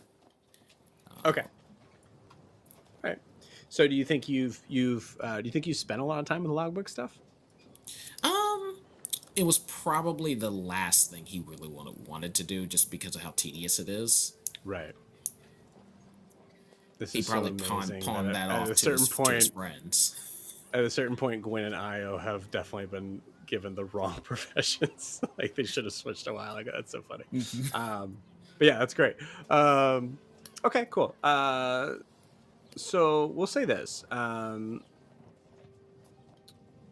You were not entirely sure how long ships should be, like the lifespan of ships. From your vantage point, I think you've probably been in very old ships. That I think when asked about like how long this thing has been on voyage, I think you'd probably say somewhere between 60 to 70 years, which is above board. That is a very long time. One thing that you do catch with a 10 is the ship that you are currently on, according to this logbook, has been at sea for roughly 150 years.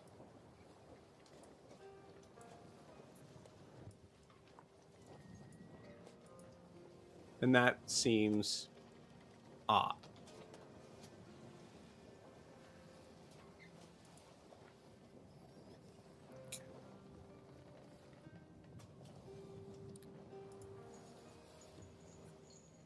And then what's the name of this? This is the Silver Brine, right? This is the Silver Brine, yes.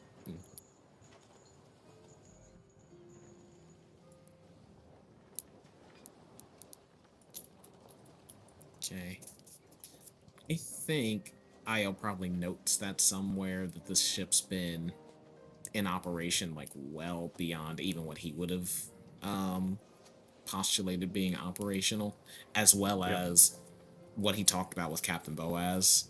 Like, he's keeping it to himself for now, but this is definitely something that he's storing away for future use. You got it.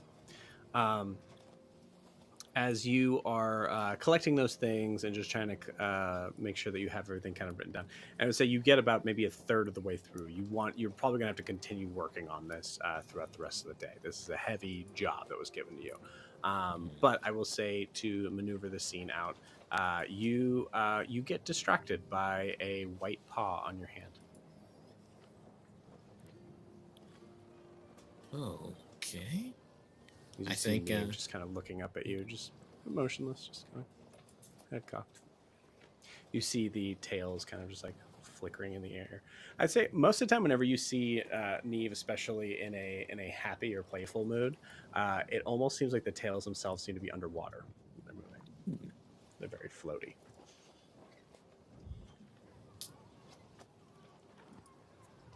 so, you want to have a little bit of fun?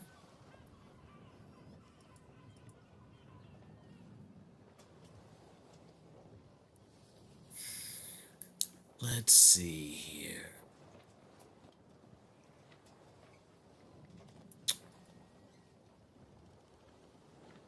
How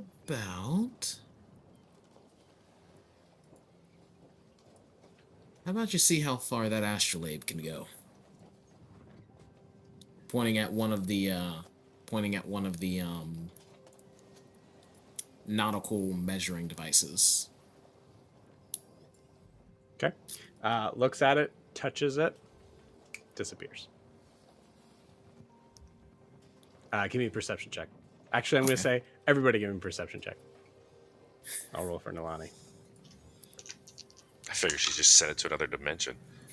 We need I that. did too. 22. 10. I'm so excited. Nice I rolled 10. a natural 20 on perception, so it's an 18.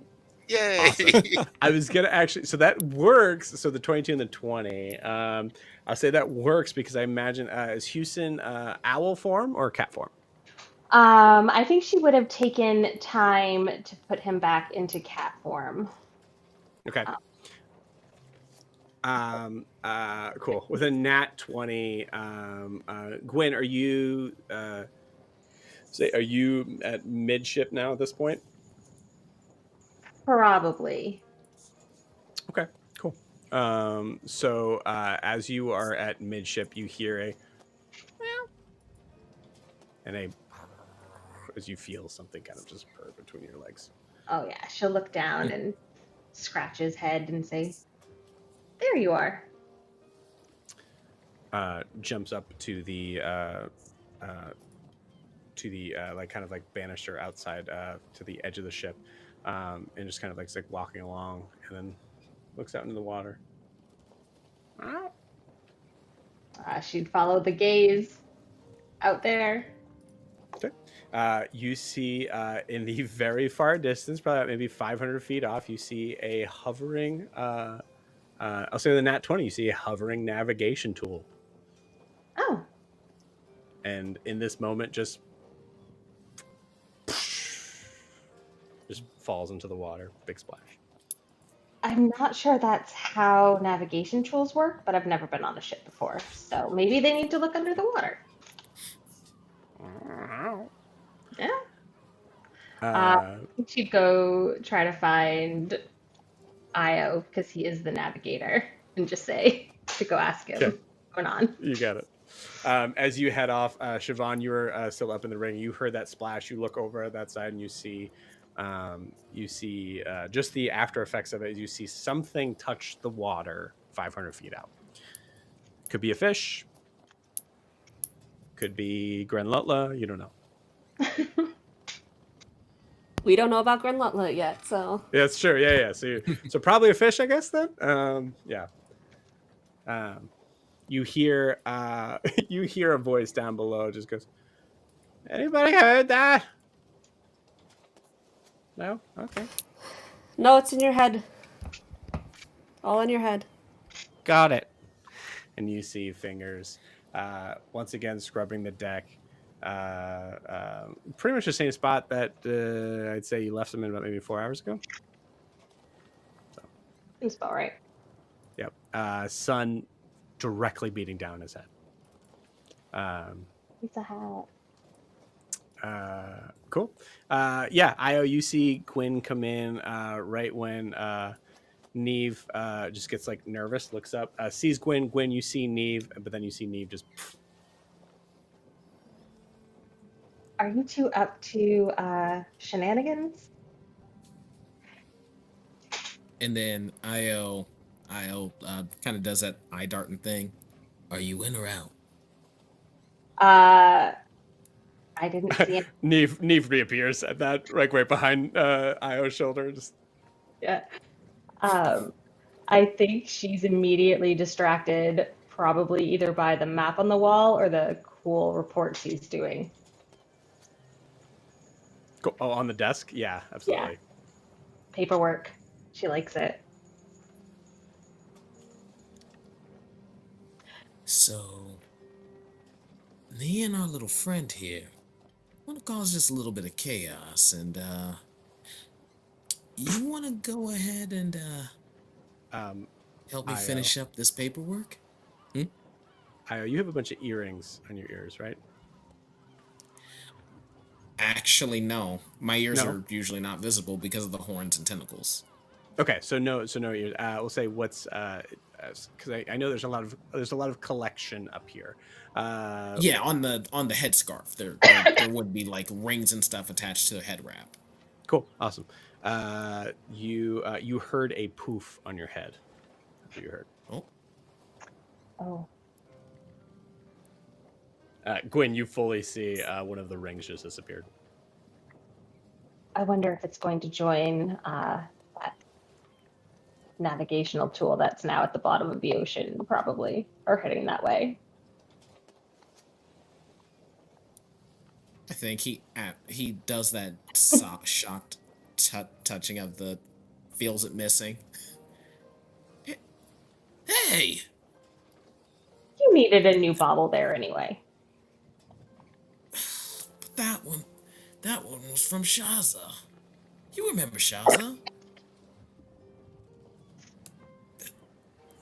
You know, the half orc. Oh no, okay, that was before I made it to the Ludi. That was back in that was back when I was trying to apprentice under that half elf. Damn it. Well, I guess I'm a little old to have all of my little conquests. Is that what you're trying to say? Gwen Fully is conked out fully your not shoulder. at all now about like the missing baubles, and she's just like, conquests. Io, you've been holding out on us. I mean, what, you thought those were all my study buddies? Al probably did. Damn right. I mean, I'm just saying, with all that shape and everything. You remember the Dampier girl? Like he thought I was a study buddy with her? What do you think? Yeah, good point. Good point. Yeah. So, reports, as the quartermaster, Yeah, I should help you. exactly. And as the navigator, I should make sure the little bits and cracks and things all over the ship are in working order. Otherwise, Might the have been measurements are off. something with the wheel earlier. It kind of got stuck, and I just sort of forced it. It's fine now, but that seems like a navigator thing. And what was little man doing with that cannon? Um, we were just routine maintenance. That was Al's idea. He's the carpenter now, so that's under his purview. Okay. Well, I think I'm gonna use this little bit of chaos to do some jobs we're a little bit more comfortable with. Yeah, she's gonna sort of hand the clipboard off to him, just in case he needs it for his navigational duties. Mark down directions. And I think you just see the quill that he's been writing with absentmindedly just kind of fall. Or actually, no, float. It floats into her hand. Cool. Just copying these over? Yeah, just make it look. So, basically, make it look a little bit more legit, because this boat is way too big to be going down that little river. I Down in understand. Little Ness. I understand the assignment. All right. Appreciate you. And then he kind of sneaks out to do some more ship work he's more interested in doing. Okay. All right. Interesting. So as you switch things over, I think we're gonna spend some much needed time with Gwyn here. Okay. Gwyn, you're just basically picking up from where Io left off, correct? Yes. I think she'd flip through, see what he's done, and in a very Gwen fashion, because she hasn't had the opportunity to do this lately, sort of embellish a little bit on some of the things in here to just make it a little bit more interesting. Okay. So it's I'm not telling you this like as if you don't know, but I want to make it clear in terms of like I kind of want you to know this and still do this what you're doing. Um, this is a like logbook. So Oh, this is like dates and times and places. dates, times, places, things that were picked up and things that were dropped off. That's what you see. And please tell me how you elaborate on some of those things. Are there names anywhere or anything?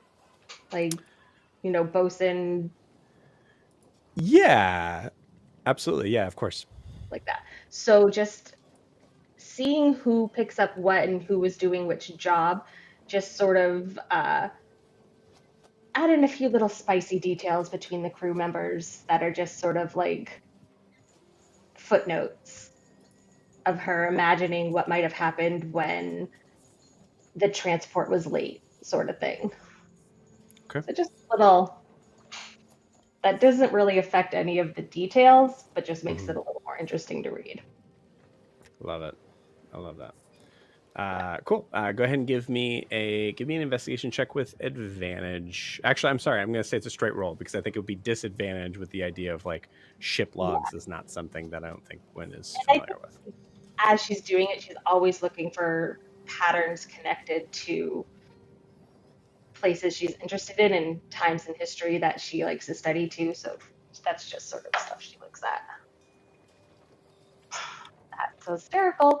Investigation, we said. Yes. 9. 9. Cool. Do you think you work from back to front or front to back? She would go front to back. Okay. Cool. You find the first like because if I recall correctly, you also went front to back, correct? Yes. Yeah, you did. So you noticed that the first voyage of this trip was I'll say in what's funny is for a Gwyn level thing, I think you see the first voyage was 149 years ago. And you look at that and go, oh, that's cool, interesting, and just move on. The voyage itself has a bunch of like question mark sort of like things to it, and you notice that a lot of the I think you get a little confused on the idea of what are names for places and what are names for people. Okay. And in that regard, you're like boring and just move on. I will say, as you get towards where Io has left off, there were a couple of official journeys long ago. I'd say probably maybe 60, we'll say 60, somewhere between 60 and 65 years ago, to a place that is marked as essentially name work in progress, but Azumare.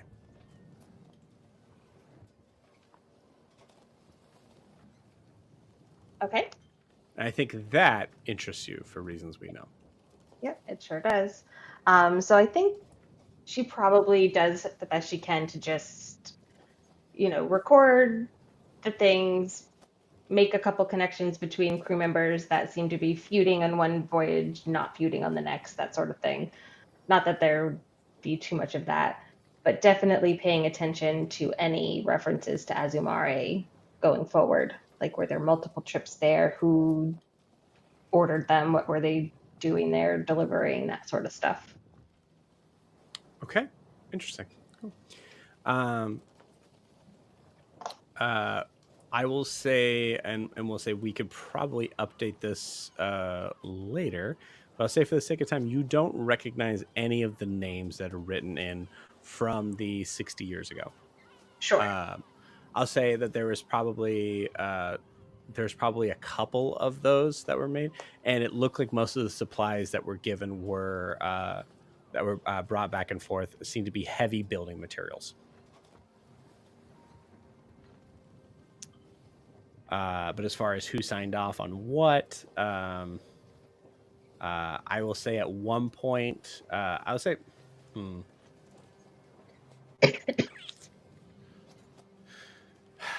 on one second.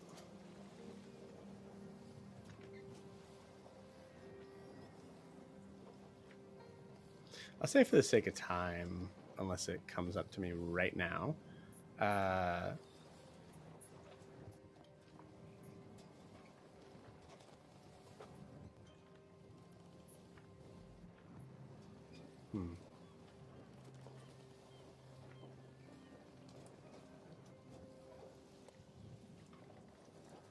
Actually, sorry.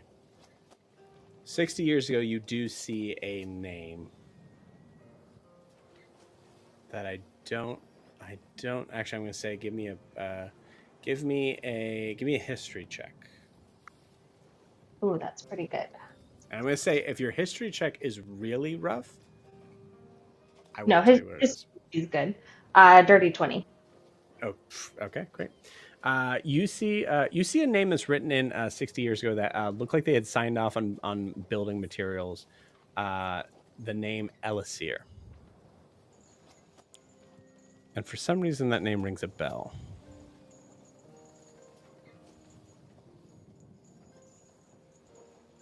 Okay.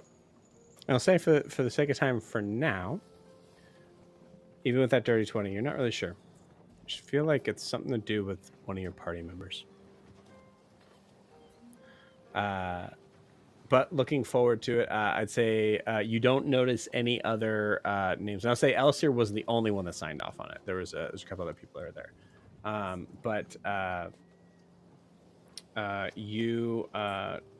You read as far as the later transactions that were within Azumare. You see they're signed off on by a couple of different names. Some of which would be probably familiar, others not. So I'm going to just roll for it. Okay, cool. You see one name that does look slightly familiar. Again, I think because you weren't there, but again, I think you heard maybe Yori mention it. You read the name Shum. Shum.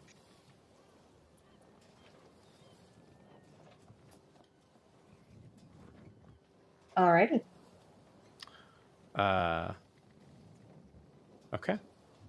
As you're reading through that, it's weird. What is Gwen thinking about right now? And you feel free to hide as much as you want here, but let's say just general.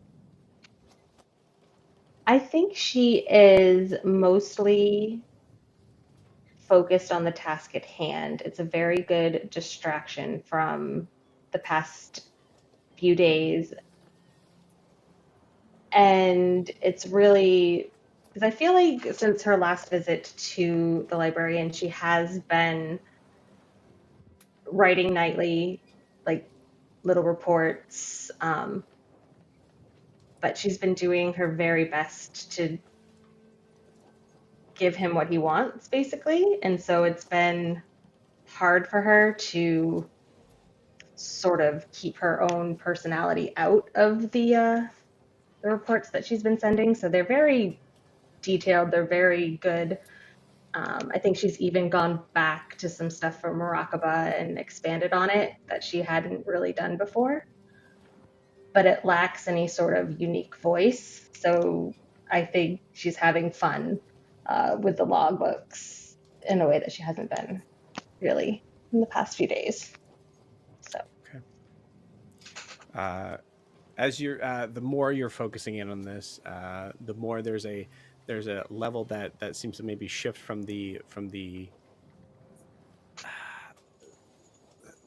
I think for Gwyn's level of writing and anything involving any sort of form of writing or reading, I and please tell me I'm wrong if I'm wrong, but I think a lot of it is it's a very like odd sort of sticky area of what's interesting and what's not, and if something's interesting, oh, 100%. totally locked in. Okay. 100%.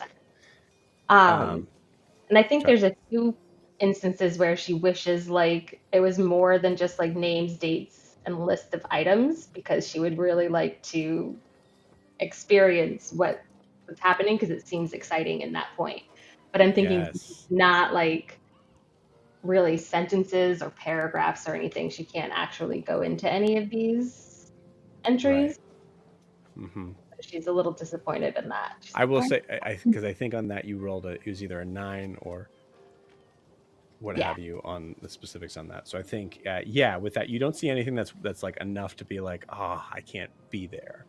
yeah, But the thrill of maybe the look for it maybe might be enough that it keeps you entranced. You feel fully invested, um, and so you are shaken very much from this hyperfixation from a very loud squawk uh, out on the private deck of the captain's quarters. I think she would realize that a significant amount of time had probably passed, and she would go out and see what's going on with the squawking. Cool. You just look out and you actually see. I think you hear the squawk and then you hear just a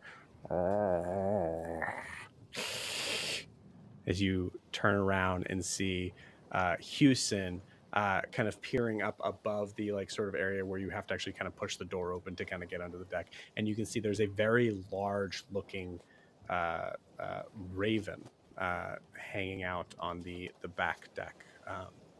That seems to be kind of like looking in your direction. Just ah. Oh, who do you belong to? Or do you belong to yourself? Seeing you engaging in conversation with it, just fully flies into the room. Just, goes in, knocks over some of the papers. I think your inkwell just kind of like just falls to the floor, or really Io's inkwell falls to the floor, and you see Houston just flipping their shit. Does like the scared cat thing where they jump and do like crazy McTwist somersaults in the air for no reason. They're just so frightened.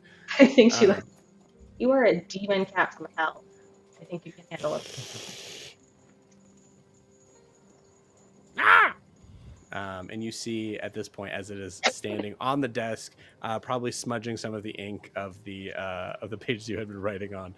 You see there is a letter that is attached to the talon, the bird.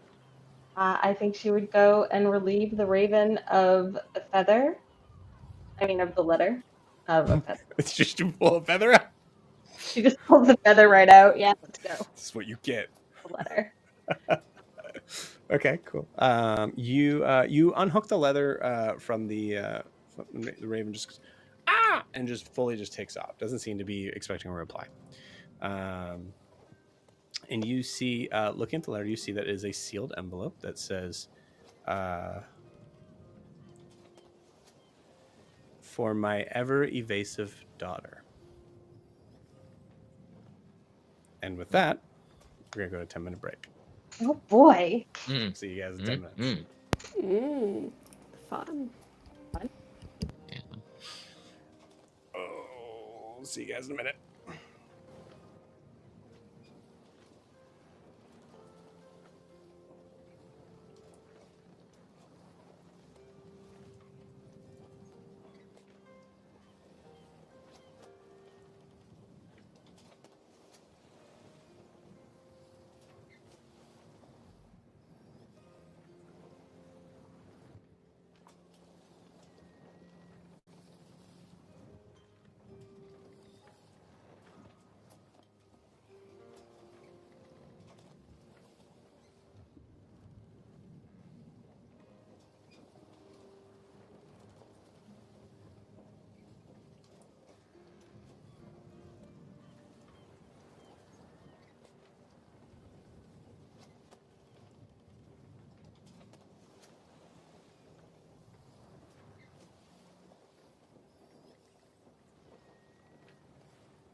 Welcome back.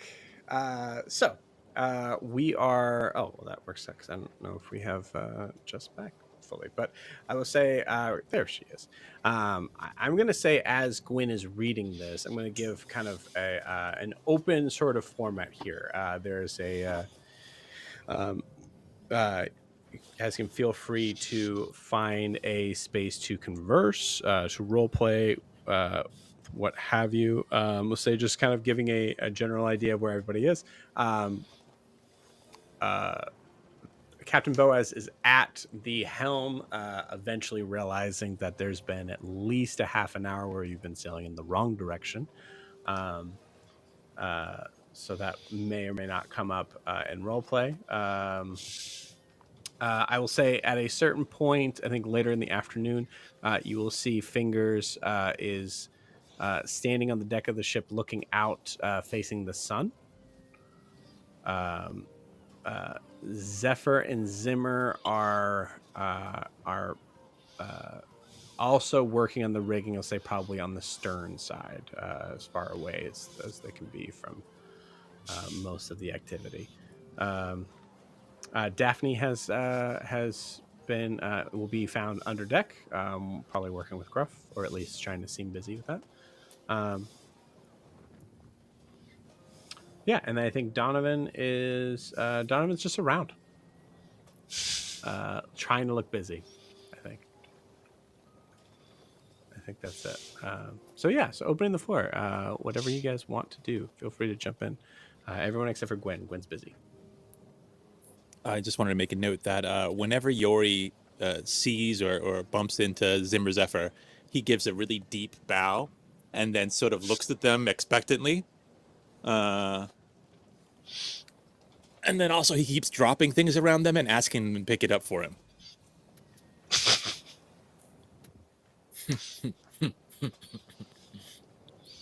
Love that. I think. Who were you doing this to? Sorry, say that again. Zephyr Zimmer. Oh, okay, cool, awesome. So you're just dropping stuff? Yeah, well, at first, like as if it's like a very common thing, like culturally to me, I give them a deep bow and then kind of okay, all right, and then yeah, just they like don't respond. because they're not gonna bow. And then just to like I dropped that. Could you pick that up? It's right by your feet. I don't want to step go over. Could you pick that up for me? Nah, you can get it. I just are you sure you want me to? It's like it's right by your feet and You're close to the ground. Coat. I am close to the ground. Yes. I can take a step back. All right. Well, nice seeing you. I work.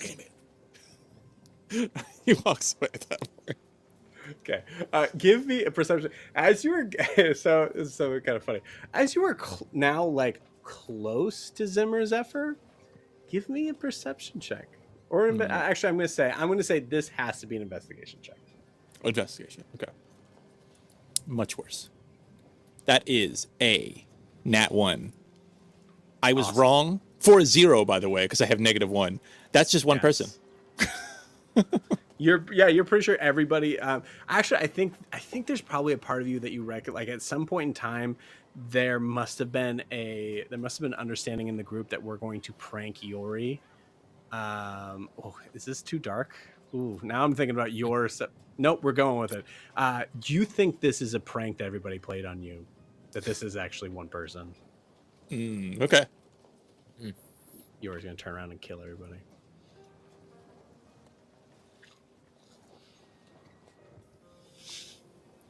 So I would assume you walk away from that. Go ahead. Yeah. Yeah, that's that point. I think Alistair is I am fully in work mode. So I think he will spend what he feels like is a work day of about 4 hours, just making as many repairs as he can around the ship. And I think he's going to find himself with the gunpowder. And I think he's just going to start doing everything he can texturally looking at it. I think he knows about it. I don't think he ever dealt with it. I feel like my view on gunpowder and guns at this point are this is a barbaric, low form of technology. It's fun, but that's it. But I think after seeing Yori being super huge and holding a cannon, I think his mind immediately goes to what other options exist? What does this look like? And I think he's just thinking about it. I think it's just a conceptual thing at the moment. Okay.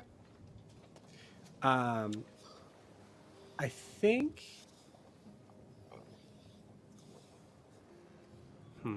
Give me a wisdom saving throw. Fair. That's a nat 1. Uh, That's a nat 1. okay. You were rolling so Jesus, well earlier. I just rolled a nat 20. It happens. Whatever it is happens. Yeah. So here's what I'm going to tell you.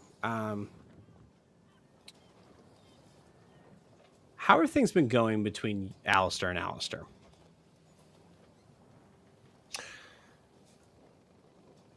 I think Alistair, as we know him, is avoiding other Alistair. I think he realizes he made a mistake in his excitement of killing Hothier.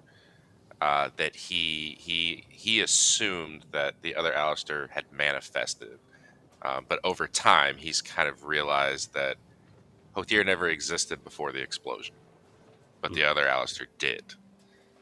And so I think he's angry and ashamed about that, and has slowly been avoiding that conversation. Okay.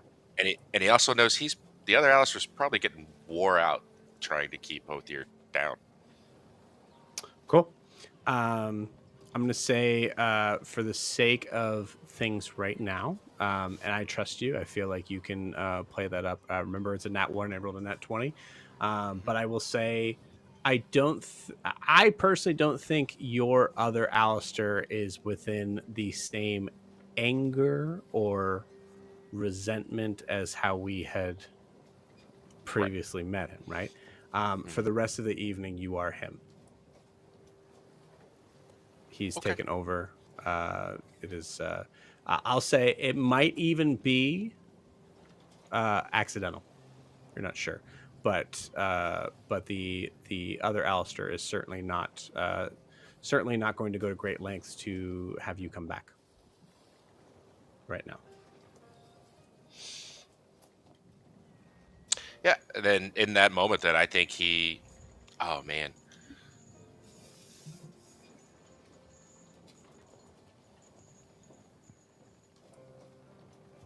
I think he's really diving into the gunpowder. I don't think he cares about the ship. I think he's thinking about protection or a way of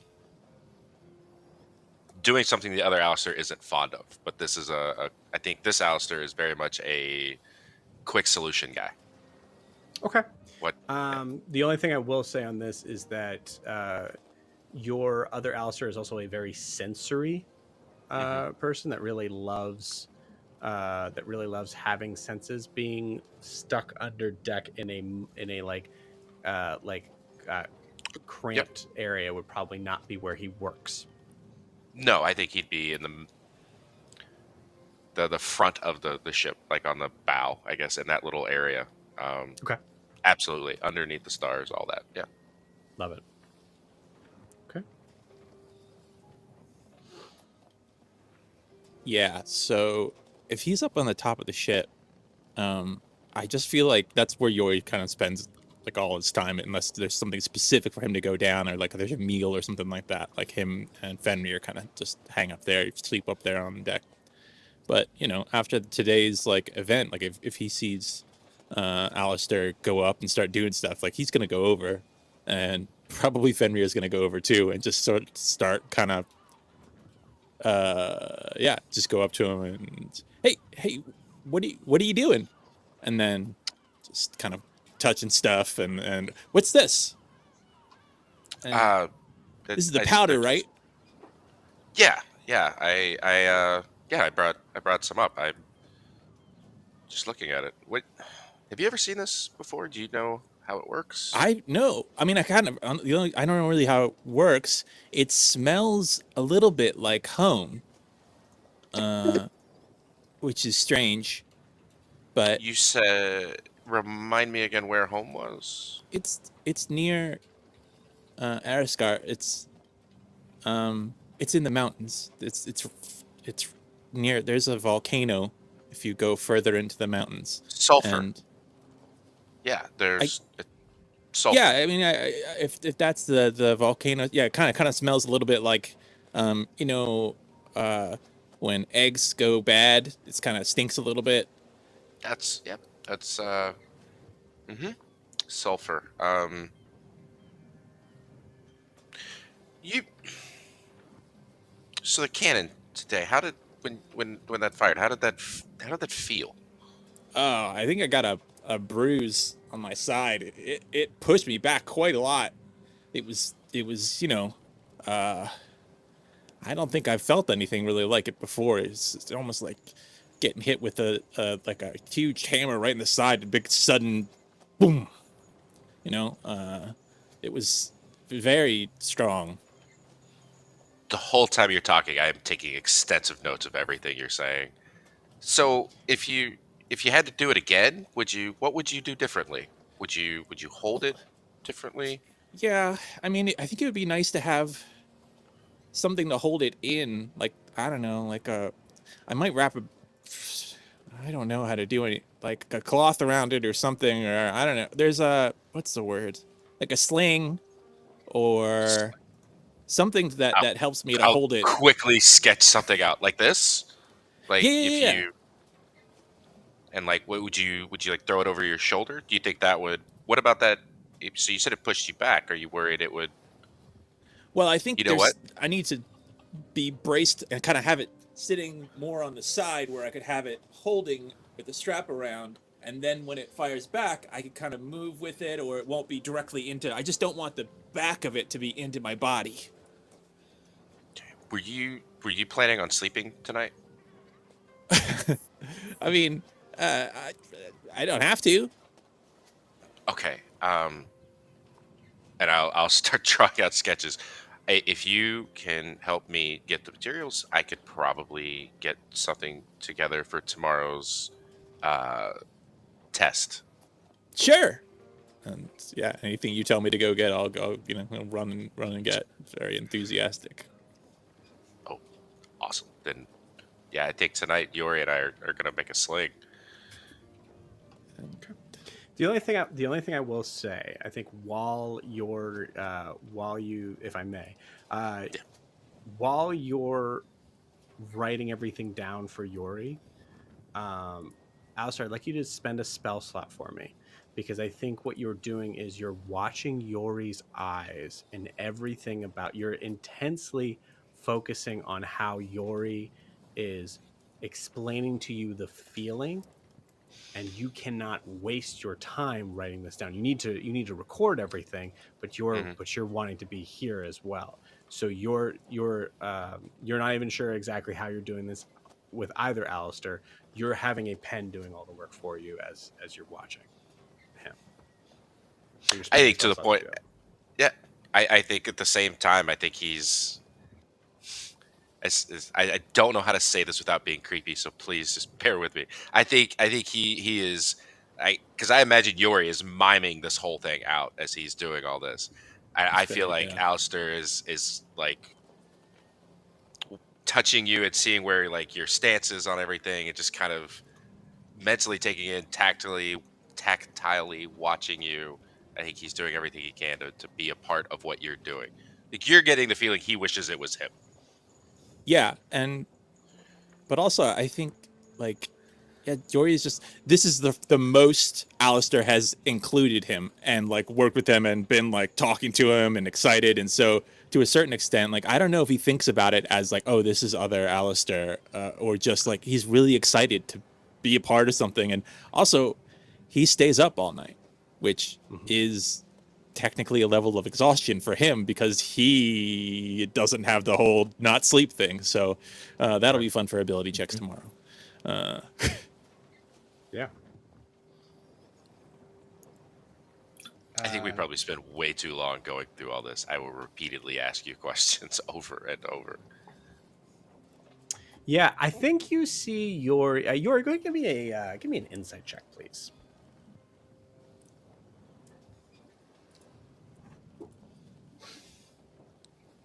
That'll be a 9. If I may. Yeah. Sure. I do Absolutely. I do think I this would do work feel out. like in this situation, other Alistair would potentially try and reach out. And I think I'm going to give you the +5 for your check on the inside check. I think if he had the ability to, he would want you to know that it's not him. God, that +5 is so awesome. Okay. I love that. Do you think Alistair's wanting to let Yori know directly that it's not him or indirectly? I want to keep with the spirit of Flash of Genius. Right. And I think similar to earlier in the day when you fired the cannon, you feel just like that warm touch on your shoulder that is there. Like I think you can't see him, but I think you feel his like presence. Yeah. Okay. Cool. Yeah. I also want this actually for Alistair. I want an insight check with advantage on Yori.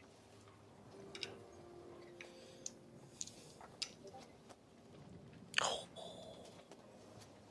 19 plus Damn. 1. 20. Dirty 20.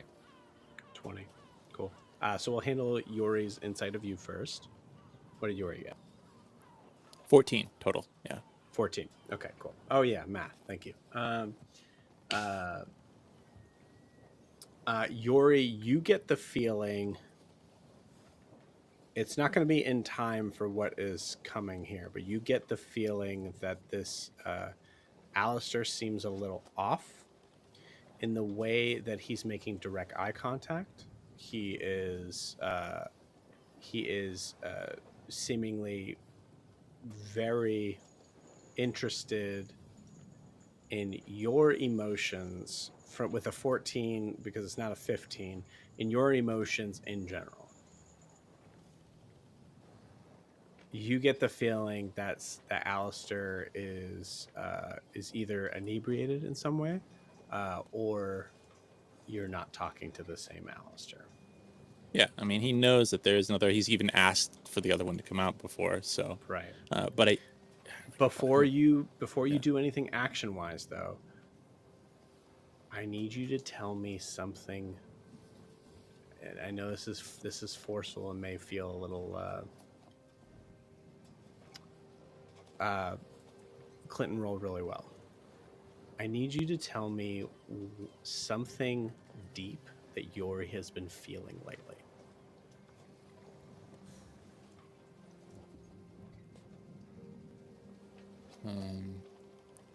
Yeah, I think even I mean, we talked about this the other day, but like Yori's only been with this group for like 4 or 5 days, really. You know, like we have a sort of rapport, and and they've been really welcoming. But it's been only about like 4 or 5 days, and I think he still has a really deep fear that they're gonna make him leave. Like it's not exactly a fear of abandonment that he has, but other people have continually put him somewhere else, and told him to go somewhere else, or so. He's still really scared of that, and you could probably sense that like part of his behavior is trying to get everybody to like him and keep him around. A lot of his some of his optimism and sort of jokiness and a lot of that stuff is partially a persona to get the group to like him and keep him around. I love that. What I'm gonna say is I need Alistair to roll me a d4.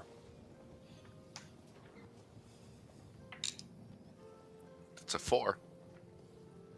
Okay. Alistair, for the next 4 days, you're going to have difficulty being yourself. As the other Alistair is going to be now very upset with you that Yori has felt that there was even a possibility of being left behind in this group. I think the attempts of what I don't think this necessarily changes your thought process on what you're working on. I think if anything, you want Yori to be involved with you as much as possible. But I also think you get the idea that you most likely need and want to spend time with the group together with Yori. So that needs to be, I will say, and I know this is forcing your character on this, so we've had discussion. You can always tell me no, but I think you're making time for that at some point, either today or the next couple of days. No, I think in that moment that I realized that I think he puts everything like he just kind of starts putting everything away, like his notebook and all that. This is fun, Yori. Yori, you know who you're talking to. Yeah, it's fun. Can I ask you a question? Of course, yeah. I mean, I don't know exactly how it works, but does this other Alistair, does the other one doesn't tend to, I like him a lot, but he doesn't tend to look me in the eye and doesn't tend to spend this much time doing stuff with me. Usually at some point he gets pretty annoyed. Yuri, this is fun, right? What we're doing. Yeah. Right, and let's be honest, you're really good at the things you're really good at. Thanks. I have so many crazy ideas in my head that I can't. I mean, it would take a lifetime to go through them. But I'd really like to try a few things, but I can't do it without help. And I'll kind of just tap my leg a little bit.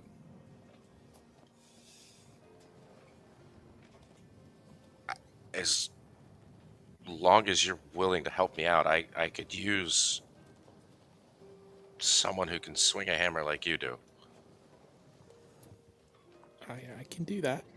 I'll help you as long as you need me. I don't need you, Yori. I want you. I want your help. You can come and go whenever you want, but I would appreciate it if you could just help me out. I'll do that. I'll stay here. Jory, do you drink? There was a drink, if I get your meaning, that I had back home, but it was like goat milk, but kind of old and mixed with some stuff, and it was not my favorite. It kind of tastes yucky. Do you like sugar? I do like sugar. Fantastic. I brought some ginger sugar that my mom makes. Let's go get a drink. Okay. and I will lead him down to the bar.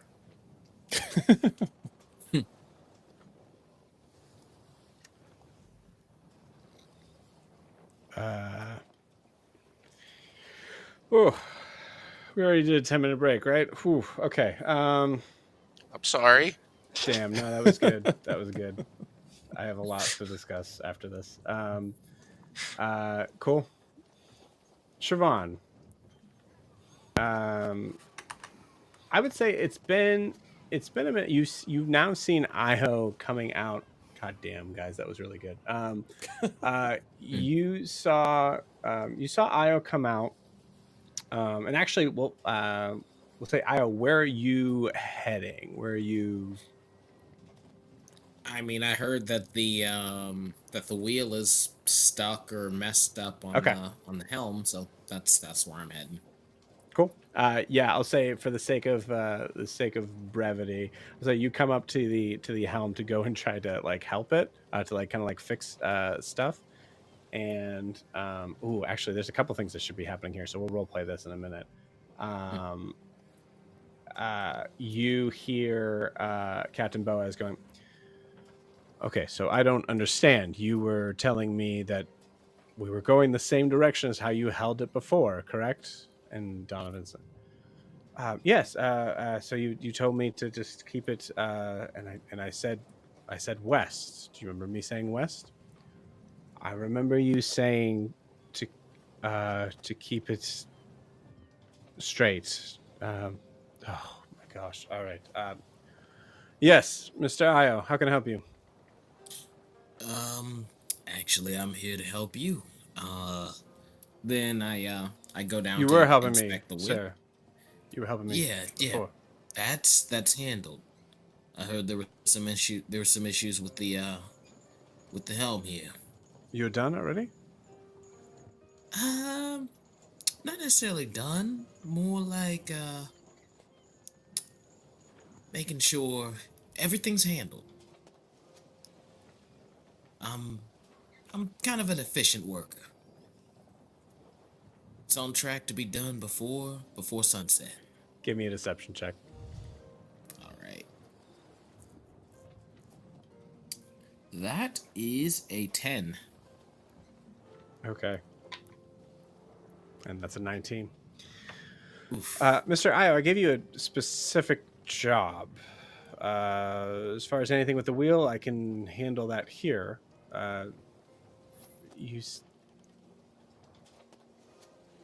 What's going on?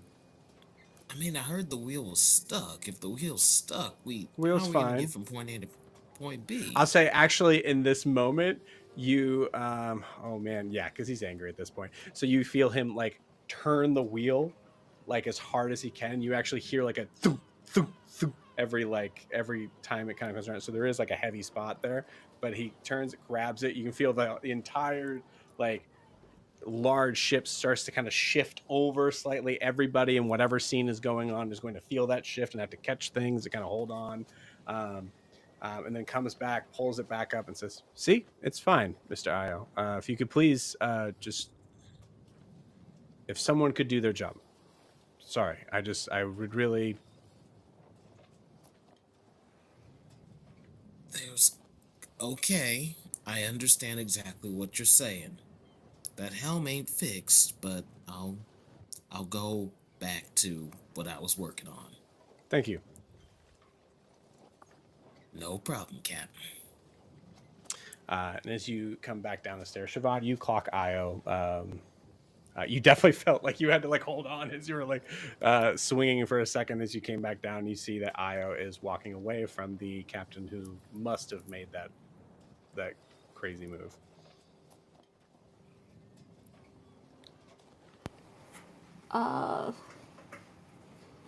I mean, I guess she can just make her way down to Io. What the hell was that? Oh, the Okay, captain. so- He turned the. It was. I almost fell off the ship. It was not. Oh, you're not talking. Okay.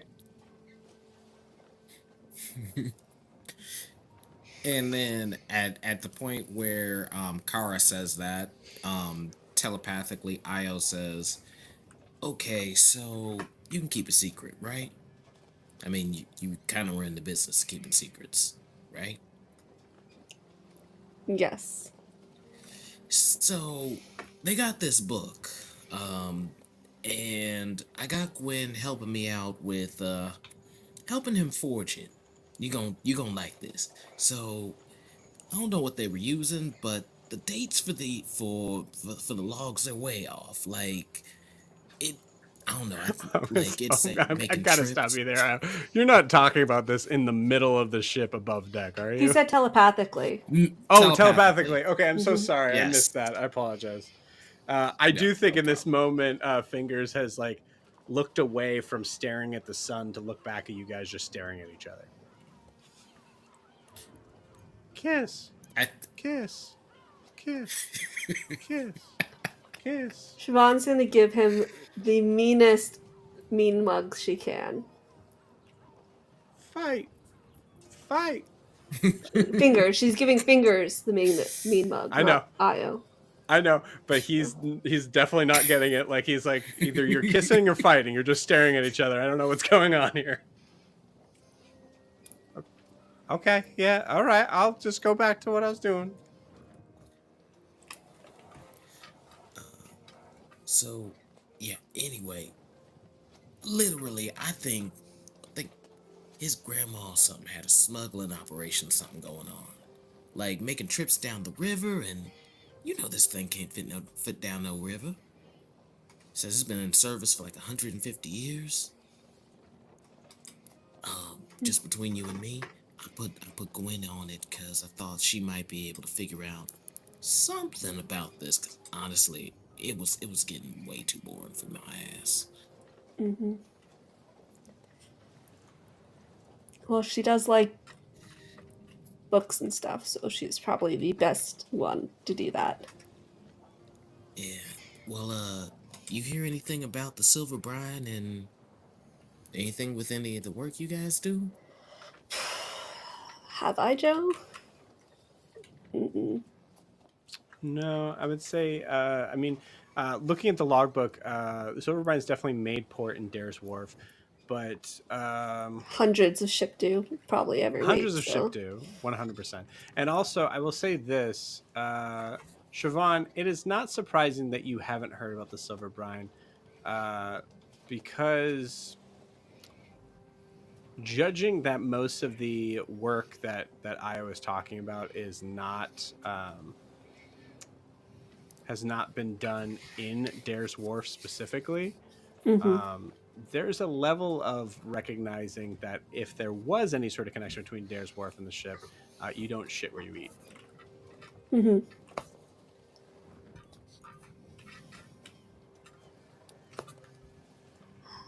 I know Boaz is very family oriented, but I think his grandmother was up to some pretty bad shit.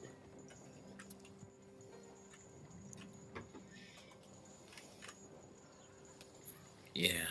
Um, I mean, if last night was any indication, very much. Hmm. Speaking of that, how are you doing?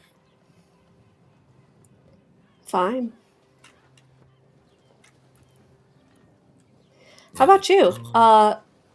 Last we spoke, your god was telling you to kill people or kill him, and then you touched the statue and got a little weird afterwards and haven't been very talkative. So how are you? Not that I'm trying to keep secrets, it's just the fact that my friend is some kind of sea creature, and considering the fact we're floating on the sea, let's be very careful about revisiting this conversation when we're on solid ground. Hmm. But if So you just to be must clear, know, okay. and then this is still all psionically Hmm. communicated. If you must know, I did get a name.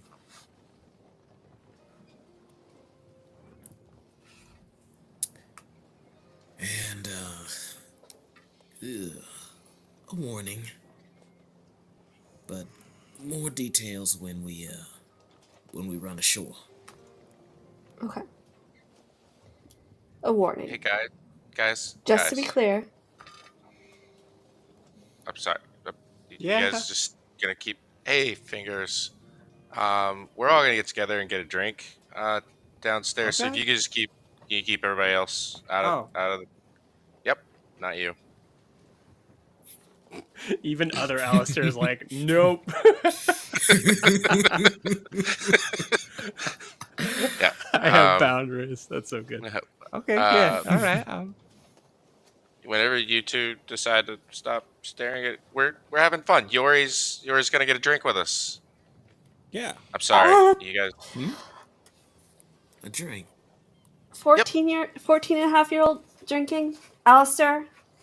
He's a fairy, so Mm. I mean he could be 14, but he could also be 400. We don't really know. Plus, He was in the Feywild, yeah. Yeah. So I've had drinks like that before. They weren't great, but Alistair said he has sugar. I do. Well, what about some citrus? Because he's still developing. He might still have some baby teeth to lose. We don't want him getting scurvy. What? Yep.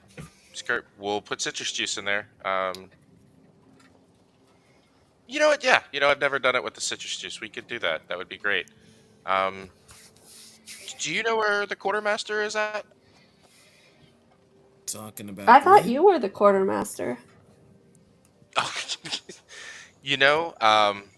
That was a great that was a fun experiment. But listen, Gwen's taking over that job now. I'm just gonna take over the carpentry, but this can wait till tomorrow. And I will throw my arm around Kara. We're going to get a drink. I am immediately sensing his feelings. Immediately triggering my power. Yeah. Immediately, because that was weird. As soon I'm gonna say actually this, Siobhan, don't give me an insight check. Give me a Constitution saving throw. Oh, okay. Oh, that's really good, actually. Plus 0. Okay, 17. 17? Okay. With a 17, okay, cool. With a 17, you shake off the feelings of an instant migraine as a flood of emotions in varying viewpoints, not necessarily not necessarily not connected, but someone who is, the situation. So I would say you feel someone who has been emotionally imprisoned for a very long time reaching out to you. And it's because almost of the too weird, much to bear. Because of this weird emotional thing he's got going on, does me opening myself up give him any feedback? Because it's absolutely... I would say, did you have a physical reaction? Yeah, because he doesn't have the same thing you do. I think what he has is a full disclosure. I think Alistair knows loneliness, and I knew that was where Yori was going. In my head, if you said something else, Oh, okay. I thought he had like what I have, so he doesn't have what you have. Okay. No, yeah. I think he might pick up what you're putting down, but I think you'd have to put something down. Does that make sense? I think as soon as she's... Well, okay, so here's my question. She didn't really interact with other Alistair at all, because she was like dead on the floor, and then alive, then dead, then alive, and then the world collapsed around her. So she doesn't know him, because she wasn't there for any of that. No, that's true. I think she's going to look at him with a look of concern, confusion, and a little bit of curiosity about this new Alistair she's never met before. Oh, the minute you look at me, arms back. I am so sorry. I can see how this would be awkward for you after what we've been through recently, but I really, really would like to put that to bed if we could, and we could do it over drinks. Io, and I mean, we haven't had a chance to catch up at all. Wait. I'm confused. Hold on. Io? And she's gonna wait, you still have it up, right, Io? In her head? and Are you then- still in her head? Yeah, I am. She's gonna say in her head to Io, I know that's him because I felt it was him. But that's not him. I don't know what the fuck is going on right now in her head to Io. And Alistair and Io have been friends for years, so I feel like it's not that much of a reach for him to assume, wait, is this other Alistair out to play? Yeah, So- I don't think it's. You're not sure, Mm-hmm. but yeah. I think he basically thinks back to Siobhan. His other half is a lot more in tune with his emotions, and What do you mean other half? You mean Hothir? That's not Hothir. No. Hothir is a whole nother thing. Hey, So guys, he's not looking at us guys, crazy. guys. Yes, Sweet Al, I know you're here.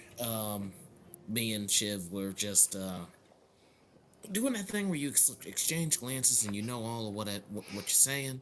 Basically, Yeah, no. I can see you guys sending things back and forth. Remember, I can see it's we, yeah. you know.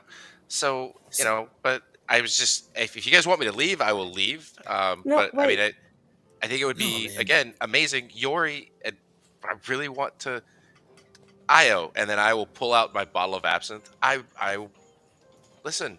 Let's go have a drink, and we can all talk. We don't have I to. think I We don't need to definitely do need a this. drink This right private. now. Okay. Well, we don't need this Yeah, private stuff. let's- Let's go.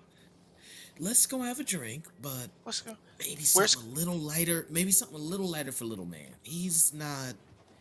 He'll hold it up, and it'll go from a super dark green to a much lighter green. It's fine. It's. Where's mean- Gwen? Gwen should be here. Where was Gwen, Gwen? actually- Io? Gwen is. Well, she's asking Y'all Io. wanna? Sorry. Yeah. Y'all wanna help me and Gwen out with something? Io, no. Oh my god. Where is Gwen? God, Dan, don't do This this. is No, This we're is gonna have a painful. drink. Io, we're gonna take the Okay. rest of the evening off. We're gonna sit down. We're gonna enjoy each other's company. Yori, we're all gonna share a drink with Yori. You realize all of us at some point or another have had a moment together. We haven't done this with Yori. Here's the thing. Al. Yori, stop. No, you know what? Yori. No, Would no, no, you? no. Do you want The everyone to come? captain's all Would you up my like ass everyone? right now, man. The captain's all up my ass right now. You don't want me to walk the plank now, do you? Io. Doesn't feel He like the can't- captain's that kind of captain. He's We'll kind also of all stop working and he'll wiener. be dead in the water. He's a wiener. Did you hear this kid? He called him a wiener. like a bit. You know. I agree, but he's kind of a strong wing. And y'all felt I'm that. gonna y'all go felt All that right, shit. Io. find You know what? Gwen. Where's Gwen? Where's Gwen? Gwen! And Gwen! Screaming on the deck. Okay, you got it. It- You're screaming on the deck. I did roll a nat 20 on Daphne, like hearing this conversation, but I fully didn't want to be pulling into this, so I don't think Daphne really heard it. But I will say, as you're screaming, Daphne goes, "What are you doing? I. Are you What do you okay?" think, Yori? Do you think we should bring Daphne along? Would you like Daphne to be a part of our group tonight? I think. Yeah, of course. Daphne, we're gonna go have a drink. Would you like to join us? No, we have a boat that we had. Yeah, but like, real sailors definitely drink. Pirates really drink. We're gonna Yeah. pretend to be pirates. And okay, you really? What the? Looks at Yoris. What's going on with your? Both of you don't say you don't shout pirates in these waters. First off, second off, no, sailors drink in shifts. Yes. If you guys want to go under deck, sure. I guess we'll have the skeleton crew be even smaller, and I will handle 3 jobs. That's fine. Sure. Yeah. Okay. Great. Let's have Daphne do everything because Daphne's not going to be the quartermaster anyways. And you see her just she starts walking off, scream because she also heard that now Gwen's the quartermaster and not her. Yuri, we'll catch up with her tomorrow, maybe if we have time. Gwen. Gwen, you hear this, I think, at this point. But I will say, you can tell me if you don't, based on what you're reading. Yeah. So I think when Gwen gets the letter, recognizes the handwriting, he would go and the office door probably had been shut, but go out on the little porch for fresh air. Just so you know, I'm sure it's going to come back, but we're having a hard time hearing you. It sounds like it's probably an internet connection thing, but I would say just try to get as close as you can to wherever your mic is. Is that better or worse? Like I said, I think it's a connection thing. I would just say just make sure you're weird. Okay. Well, hopefully this will be better. I'll talk louder. She would go out onto the little porch where the raven had first come. After she's read the letter a couple of times. And then she will, using sending, send her a message. And You're sending your mom a message? Is that what you said? Yep, sending mom a message. And as she was reading the letter, like she'd been still in the carpenter's. We'll move this closer. Is that better? It's a bit closer. No, anything low talking we're not hearing. Mm-hmm.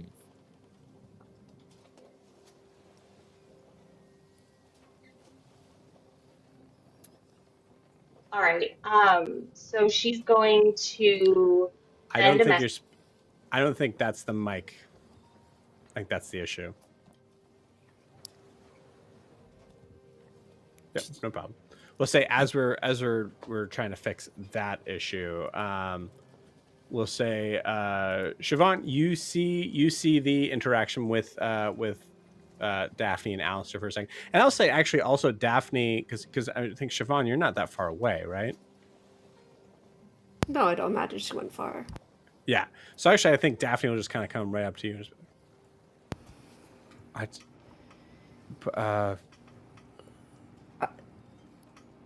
get that you're just the passenger. I get that, but have any of you been on a ship before? You can't just. So I have. You know what? Alistair's acting very strange right now. I think. Did you notice that he may be sick? I don't know if he has a fever. He put his arm around me. I'm confused. This was like when he apologized to me that one time. Did he? Yeah, it was. I mean, I don't know any of you that well, but that did not seem like it hurt his lips to say. That sounds like him. The pain in apologizing. This, right now, I think he would be happy to be sorry. I'm not sure what's going on with him right now. Io tried to explain it. It's weirding me out. All right. Well, then, okay. In that case, if it's a question of someone's health, I can easily handle things up top. Me and Finger. Nope, just me. I'll I get mean, Donovan to the do some kobolds more. are around somewhere, I'm sure. And Donovan, you should put Donovan to work. Yeah, I just have to find whatever closet he's snoozing in. Yeah, He'll well, come out it's fine. eventually. Yeah, you you, jeez. You all right, you if it's a matter of health, then you do what you need to do. That's fine. Okay. I can keep the captain off your back for a few hours. All right. Ready, break, and she just walks away. And since Io wouldn't tell me where Gwen is, I'm just gonna walk around looking for Gwen. Yeah, cool. So let's try again, just how we sound. Okay, is that better? So much Okay, better. I think it was Yes. Crisp was just not. I think it quit It's or over something. canceling your voice. Yeah. Yeah. Oh, gotcha. Yeah. Okay, so let's back up a little bit. So Gwen reads the letter through a couple of times. As she does, if anybody was in the room, they would notice that, like, almost unconsciously, like not even realize she's doing it.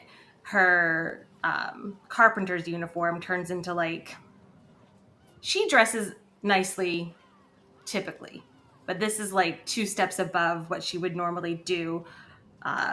Like she absently is like prestidigitation her hair into a better, like totally without full knowledge that she's doing any of this as she's reading the letter. And then along with that, there's also like she's thinking, right, of course, months without answering any of my letters, and now this. But as she gets to the end, she reads it through a couple times. She sort of sits up straighter and then would go out to the balcony and using her own sending the spell would send a message to Rhea. I wrote it out, so let's see. I think she would actually write it out a little bit to sort of just make sure that it sounds like it should sound. That's great. 100%. She's got like, she takes one whole page from the logbook, like tears it out, and has various iterations of this. Okay. But finally, she settles on, Rhea, sorry for the radio silence. Lots happening, crazy stuff. Don't worry, haven't forgotten. I'm your wing woman. Not sure when I can get there, but soon. And it's just very peppy and, you know, a little bit of, I'm so sorry I've inconvenienced you in this way. I'll make it up to you eventually. And a little bit of, ooh, I've got some juicy gossip. Love it. That you will like. Please roll me a d20, because I fully think it's a 50-50 chance whether your mom responds. 3. Cool. No response. Yeah. She is not surprised by that. She would tuck the letter away, and probably right about then is when Siobhan probably finally opens the final door and sees her out there. Okay, cool. I'll say just before that, just a small little, this is insignificant, but I personally think it would be funny if you're good with it. Please roll me an insight check on the letter. Yeah. That makes sense. That's actually not terrible. 15. Okay. Does your mom have a British accent? No, but that doesn't... Her mom tries on different identities all the time. 100% right there. Reading through this letter, you're reading through some of the terminology as proper chinwag love. Yeah. And you're noticing... Hiccup. Yes. Yeah. And you're She's recognizing... just like, Yes, that Yeah. your mother has seemingly is trying on another personality for She size. probably met a guy. Let's be Mhm. real. Yeah. And also there's this little thought in her head, like, what does she want from me? Mm. Because it's the only time she ever reaches out, really. So. Cool. So I think Alistair, you're Yeah. shouting around for Gwen, but I think Siobhan, you probably find Gwen, or it's up to you guys, whatever you guys want to do, or if you want to roll for it, I don't care, whatever. Yeah, I think probably after she's done the sending, doesn't get a response, she would probably hear Alistair calling for her and not want to deal with it right now. So she goes back to the logbook. She fully has reached her limit for the moment. Siobhan, you walk in on this scene. Gwen? Yeah, hi. What's going on? Well, Io says there's another Alistair. That's not the one that tried to kill me. Oh. You. Or maybe Oh, he is. I don't know. yes. Alistair. Yes, there's 2 Alistairs plus the one who wants to kill you. Gwen, Okay. are you still like... Oh yeah, Dressed to she the nines? totally looks like she's ready to go out clubbing in Love it. whatever passes for a club in North God, EMEA. yes. God. Why, yes. It's Real so quick, funny. is this something that she does every time? Does she do this thing every time she talks to her mom? 100%. Okay, cool. Thank you. Yeah, 100%. I'm going to stop asking Jess questions on what's okay or not, because clearly we have the exact same concept of what's happening. So go ahead. Yeah. I don't know where Yeah, I there was. It's long and complicated, and quite frankly, I don't want to deal with it right now. Okay, but I don't want to deal with it either. And he's about to get the child drunk. Yeah, that sounds great. Let's go. And she's out the door, ready. She's ready. Let's go. What is wrong Pushes with right these past people Siobhan. today? As soon Does as, everybody as want to soon get as you- drunk? That should as be soon me. as you come on the deck and I see the outfit and I see what you look like, I'm gonna go, Yeah. oh, you need a drink. You need a drink. She just takes the bottle and is already shooting back. No. And then she hands it back to you. Okay, Let's go. What are we yeah, doing? I'm gonna teach Yori how to do the absinthe ritual, and we're gonna go. I brought some ginger sugar. We're gonna have fun. All right, let's go Yori, downstairs before we get yelled at by the captain. Come on, let's go. All right. She doesn't take the drink yet. She starts to. He says the ritual. She's like, all right, fine. The ritual. Wait. Before we do this, Don't worry. can It's y'all... all done, Io. I finished. It's fine. Oh, thank God, thank Frida, because that pool, he's definitely a minotaur. Io, Definitely let's a just go minotaur. get a drink. Gwen, above board. Yeah. Is it actually finished? Oh. Okay.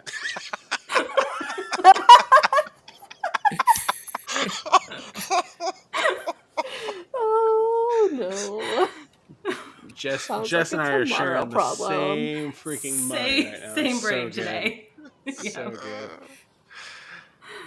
So good. I don't Okay, know, yeah. So you does guys Io- go down. You have to pass the kitchen to be able to even get into another store, because the kitchen is actually directly what comes to the right, and then you see the kind of like bar area, and then technically there is a lower level underneath that. Yeah, you pass by Gruff, who is holding a very well peeled potato, and you see steam behind him. Just We're gonna die. Incompetency. doesn't say anything. Just you, you need anything? did you, Gruff, my man? Did you pick up any cheeses when you brought things forward? I know you've got apples. Yeah. Why? Tell you what, I will give you one of those really fancy bottles of wine if you share some crudités with us. And I'm sorry, I mean, when I say share, I mean give them to us and then leave us alone. I'll tell you what, and he like maneuvers a like rack that's under and Clinton, please tell me if I'm giving you nightmares. Maneuvers a rack underneath the kitchen sink here that you can see there are 3 bottles that are hidden away in the crank. You just don't tell anyone about this, and I'll do that. Also, if you could stop doing that eyebrow thing with me, that's payment enough. Can I have a potato? Sure. Just I need it for throws you reference. Throws you. Yes. Oh my god, guys! Okay, I That's gotta so write this good. down. That's so good. Throws a raw potato at you. You like kind of are fumbling with it. It's wet. Oh man, that's great. Yeah. Yeah, he gives you some cheeses. They're not Alistair level good. Yeah. We're good. Guys, so yeah, I don't know if I've ever actually done this with any of you guys, but it's really, really fun. Siobhan, no offense, but I think it's nice Gwen to probably. What? Sorry, just interrupt real quick. Yeah. Under her breath goes, "Yeah, you really definitely haven't." Like stressing that you haven't. Yeah. That's. Do you want to? It's yes. Okay. Listen, Siobhan, I just want to say it's really nice to see you be the last one in the room instead of the first one. But you know. Anyways, and I'll set up a bunch of glasses, and I'll put I have a special spoon that goes on all of them, and then put a piece of sugar on all of them. Gwen, you know what? Actually, no, Yori. So, you got your flint with you? Yeah. Awesome. So here's what we're gonna do. I'm gonna pour a little bit of this absinthe over each one of these. If you just hit it with a flint, if we do it right, you can light them all at once. You want to do that? Would you Yeah. do that for me? Let's Yeah. not set the ship on fire. Wait, Gwen No. already did that. Yeah, So we but can do it again. Mm-hmm. No. it's just gonna be the glasses. Siobhan, just out of curiosity, I want to make sure that I'm appropriate. Do you want us to call you Kara on the ship or Siobhan? I feel I've known you as Siobhan. It's just easier for me to say that. Would you prefer even in private, Kara? Siobhan in private is fine. Okay. I gotta feel like Io is just like mouth open right now. What is happening? So, you- Yeah. So are you Sweet Owl right now? Or are you old? Or are you Timey? high? Io, it is clearly the other owl. I mean, I know. Wait, but hey, I I'm want- sorry. Wait, guys. First off, I'm right here. And technically, what other owl? Well, maybe we should think of a different way to phrase it because I don't like that. You're right. It's Alistair. Different owl It's or Alistair. Alistair's you too guys- many syllables. Newt? Well, if there's 2, I mean, isn't it only fair that one of them does stuff sometimes and then the other one does? I mean, the one I first met was other Alistair, but he, this one was in there the whole time. So I don't know. Maybe I'm sure they talked about it. So if they agreed about it, then it's fine. They need to share, right? Sharing is caring. Aren't she the same person though? So, guys, I just really want to Does be that honest one with you just be right Alistair? now. Yeah. I mean, See, you understand? Mm-hmm.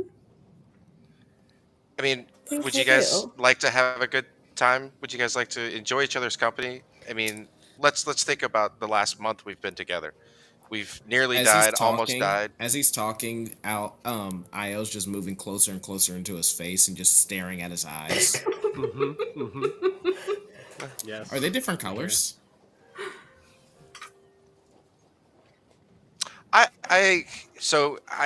Alistair's eyes are typically, I've always thought of them like a cold green. They're not super bright. I would say that there might be a hint of violet on the edges if you got that close. And I can tell you, Alistair's just slowly eyeing you and smiling as he's talking. He's not moving away. All right, let's just have a good time. Yeah, I think it would be great. As All opposed right, to the alternatives. Yeah, I think when you're kind of letting your hair down like this, I'm gonna call you Violet. No, Alistair. Alistair works. Come on, He really can I at is least still call you Vi? Alistair. I know, but Alistair, Alright, pour the Alistair drink. it Pour the is. drinks. Okay. What's this ritual you wanted to show us? This is it. Watch. I know you've tasted a small amount before, but not like this. This is it. It's Yori, please, can you do the honors? Okay. Yep. And then they all light up. And we watch them burn until the sugar melts. And then we fill the glasses. Yeah. Everybody, come on. Let's Who go. knows when the next time we're going to be able to have a moment like this? Io, get your glass up. I already got it up. Okay. This is the part I'm not good at. Does anybody have anything they want to say? To surviving. Yeah. It's bleak, but it's good. Yeah. To writing our own story together. I like. No, that's not. It's fine. It's surviving. No, I like yours better, Yori. Yours is I better. definitely like that. That is so good. Io, your turn. Top it. Come on. To family Yeah. and all the problems there within. What? Also bleak, but yeah. That's This is uncomfortable. Nalani? Hey, Come on. Do you have anything better? To alcohol. Direct as That's- always. Yeah. All right, Shawad, bring us home. You've got something. Come on.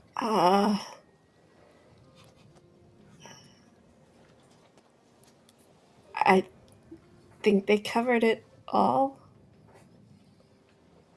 Here's the covering it all. To covering it all. Wait, I got a better one. Covering it Got a better all. one. What? To the sea bitch. Well, To covering it all. To covering it covering all. it all.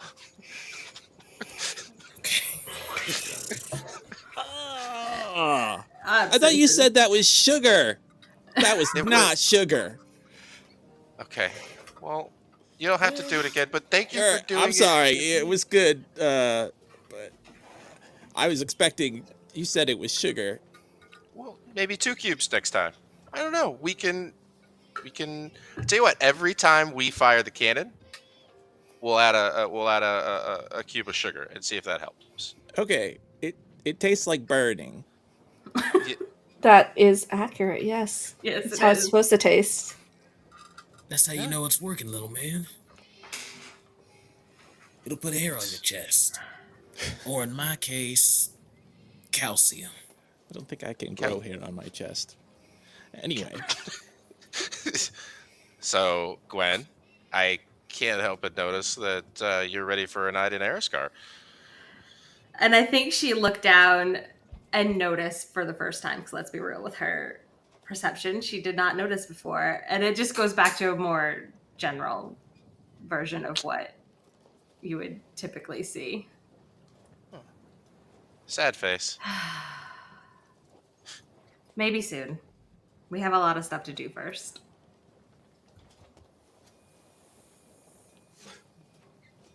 I'm gonna say in this moment, because I would truly like to have a full conversation here, but I think the full conversation needs to be longer than what we have. However,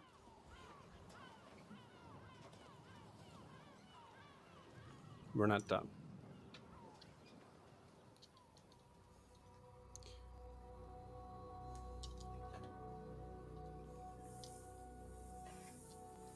Clinton, I'm electing you. And just in case, I need one more person who's interested in improvising an NPC. You got it. We'll have Jess be third on that, just in case. We zoom out of the window of the Silver Brine and pull up out into the clouds as the clouds go from a white to a darker gray and fade back into view on a large city planted up against a mountain. The Mortimer Ludus shining below. We zoom in through a window on the higher tower as we see a tiefling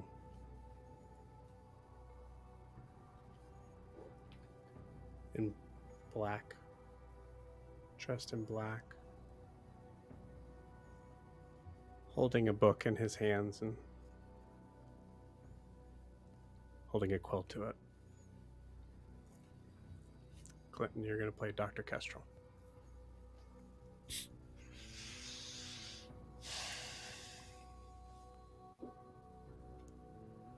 As you're looking down, you're involved as you see lines being written on a page just out of view from the camera. All we can see is ink forming.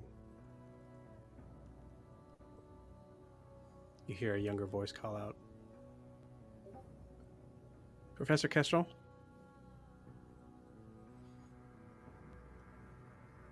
Yes. Sorry, sir. I was just wondering, was there going to be class today? You realize that you had a class that was supposed to be coming today. You still have time to cancel it if you would like. Truly your call.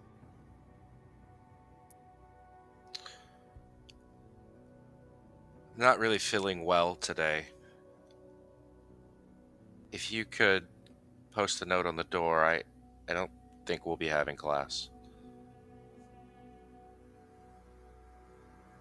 The student, a younger girl, blonde hair, relatively good student, kind of takes one step into the classroom. And says, "Professor, are you feeling okay?"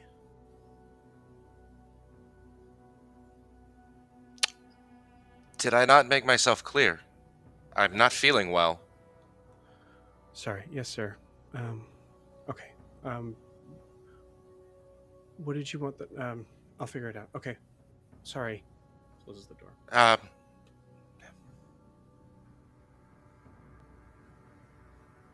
You hear murmurs outside the door. You look back at your book.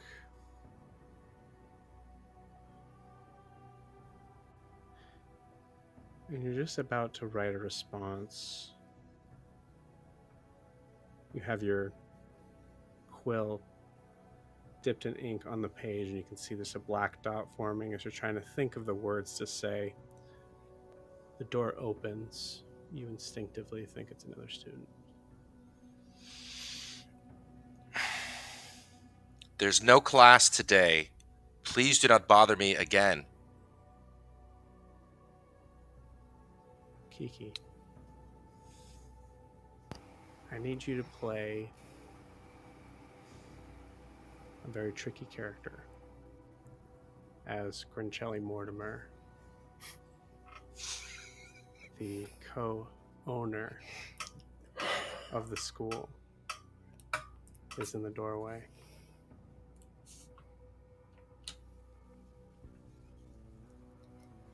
It's a good thing I didn't ask if you were holding class today.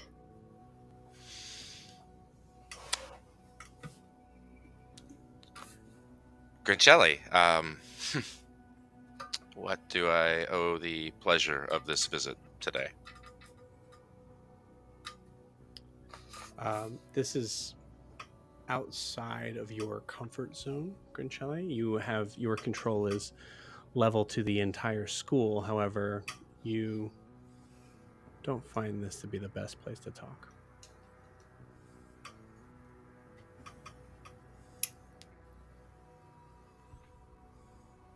Why don't you join me for a more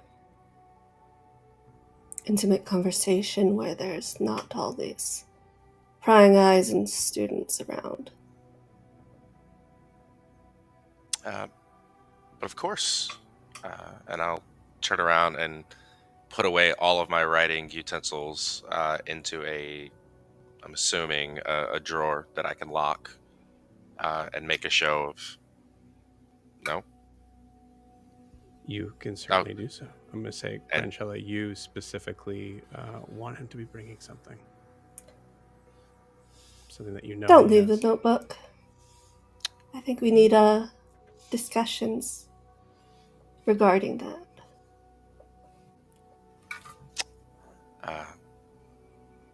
I will certainly be happy to show you the book. Yes, of course. Did you want it to leave right now? I am not a patient woman. Yes. Of course. If I just need to write a letter to place on the door for the students so they aren't worried. I think the student you told just a moment ago will be capable of handling that. Come. Of course. Of course. You see, as you're about to get up, possibly even to say one more thing as you're leaving, you see that Grincelli is not in the doorway. You hear footsteps. The idea of obedience being fully just expected.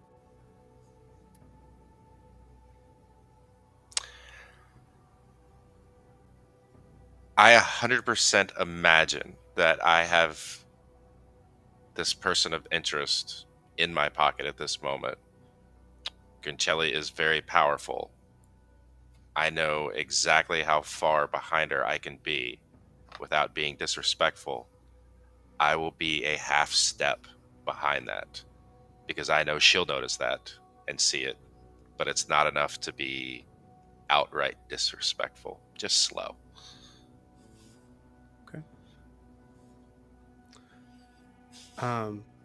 As you follow Miss Mortimer further up the taller area of the tower, there's things that cross your mind, Dr. Kestrel, as you recognize that though Grincelli Mortimer is the boss, as far as this goes, not technically the headmistress, really just kind of the owner of the whole thing, she's not very hands-on.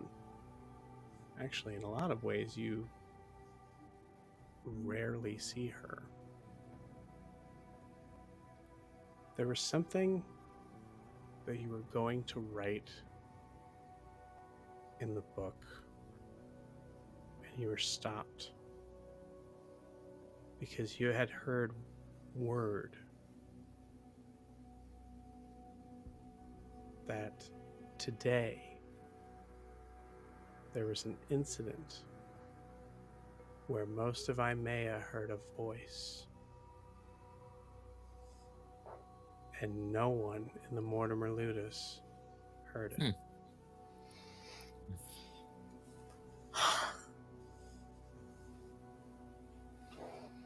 Specifically in the Ludus?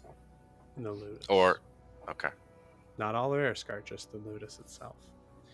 You felt like that was important information, and you were trying to think about how to phrase it when you were interrupted.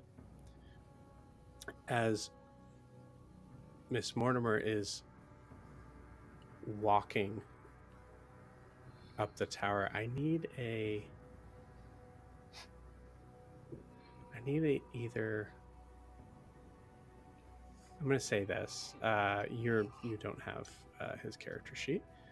I'm going to say, would you like to roll insight or survival, knowing that you're more insightful than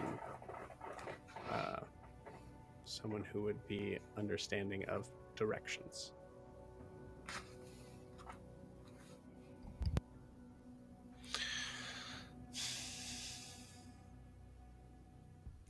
I imagine Dr. Kestrel, like Alistair, thinks he's smarter than he is, and he's playing a game. Knowing that Grincelli isn't usually involved, I think that irks him as somebody who's probably heavily involved.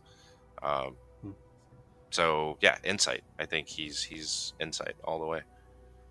You got it. Go ahead and roll that d20 for me. It's going to be a 16. Okay.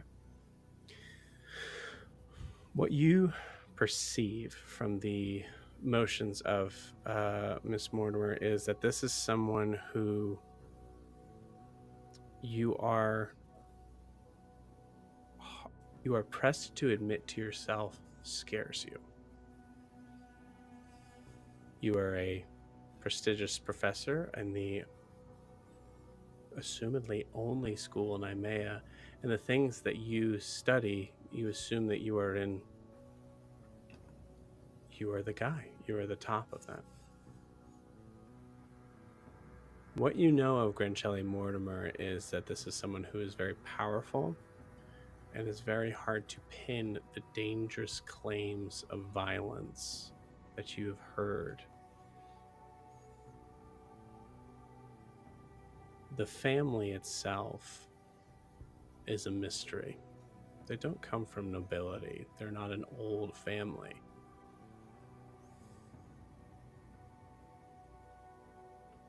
As you're walking up the steps and kind of following behind her, you feel that though you may truly feel smarter than this woman, you're going to have to be careful on what you say and do, because you're smart enough to know when someone is most likely more powerful than you, both politically and magically. It's at this point that you notice that your knees start to feel rather weak. You've never been up to Grincelli's office before. You didn't even know that Grincelli had an office up here.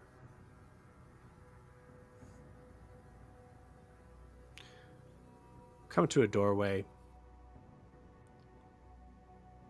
Grincelli, you don't wait. You go right on in. You don't wait for Dr. Kestrel to enter. You own this school. Everyone in the school obeys you. You don't need to look back. Dr. Kestrel, do you walk in? Yeah. Again, I think we're maintaining the bare minimum of propriety for the boss.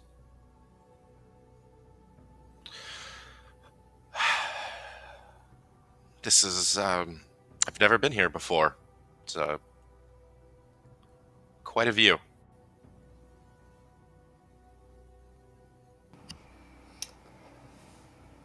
Did I ask you to speak? Sit down.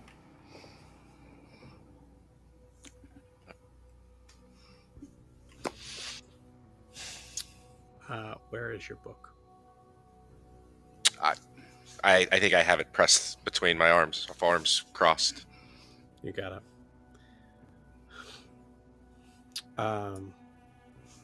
Grincelli, I need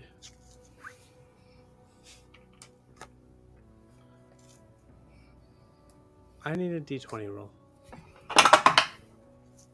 18. There are two ways to handle the situation that is in front of you. There's someone else in this room that would choose to handle it the quickest way. But you know that though Dr. Kestrel is messing with things that are admittedly small potatoes, it could prove disruptive. Considering all that, Dr. Kestrel is someone that would be difficult to replace in this school. Not impossible.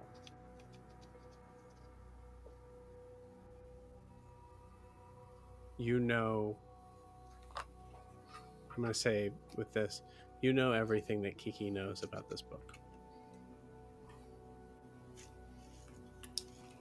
To include who he's interacting with.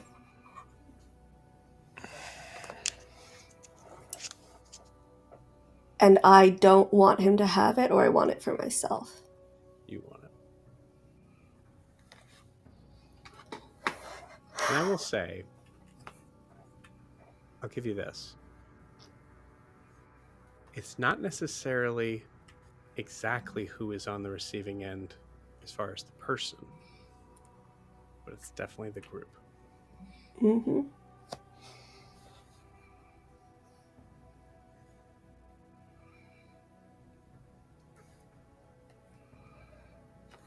Dr. Castro, I have some concerns with your extracurricular activities outside the purviews of what you are hired to do, which is teach within this institution. Teach the students currently attending this institution.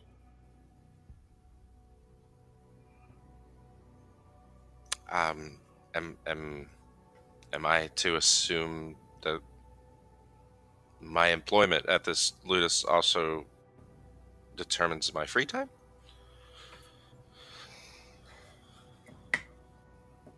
If I say it does.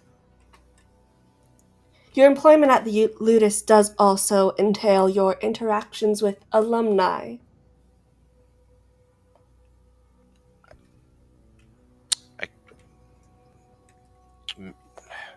I completely understand.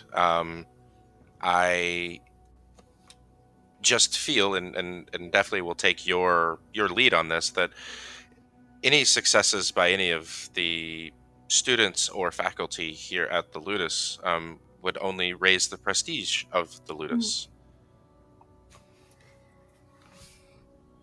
Understand, Dr. Castro, that you are a valued member of the team that would be quite difficult to replace. So, I will ask you this once. The notebook you hold, turn it over and forget you had interactions with those individuals.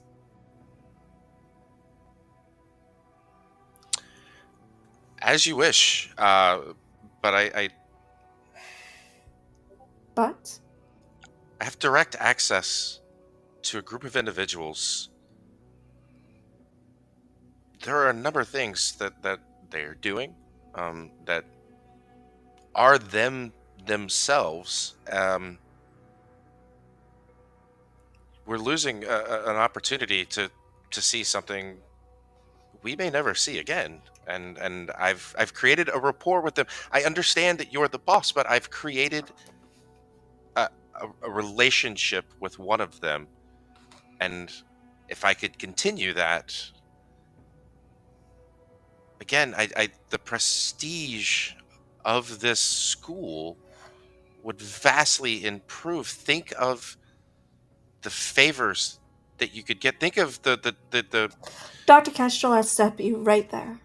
The only thing I do is think of the future of this institution. You think I have not considered that?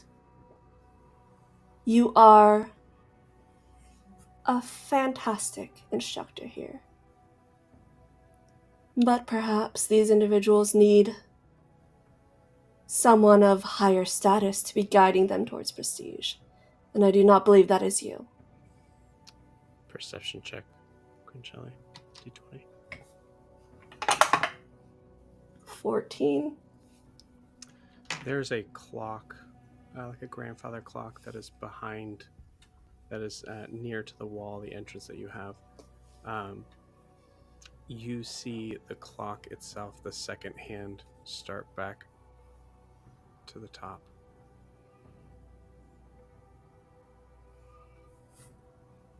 And click down.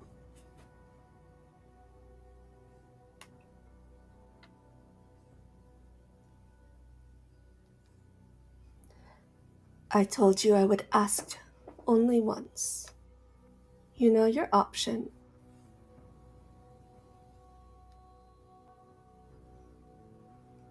Dr. K is a teacher of Io?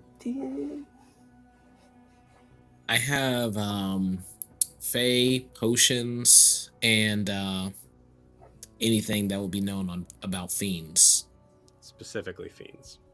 That's his specialty. Demonology professor, essentially. Yep.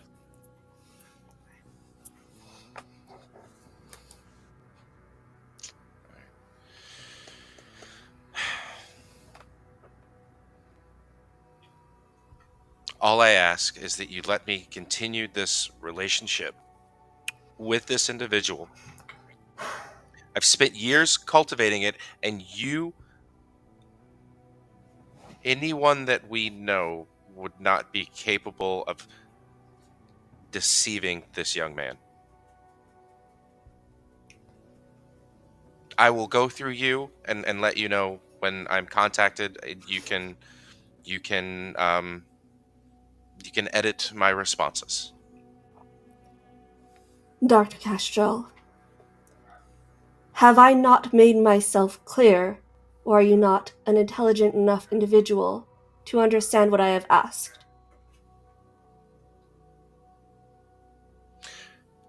Are you sitting on the other side of a desk? There's Yes. space between us.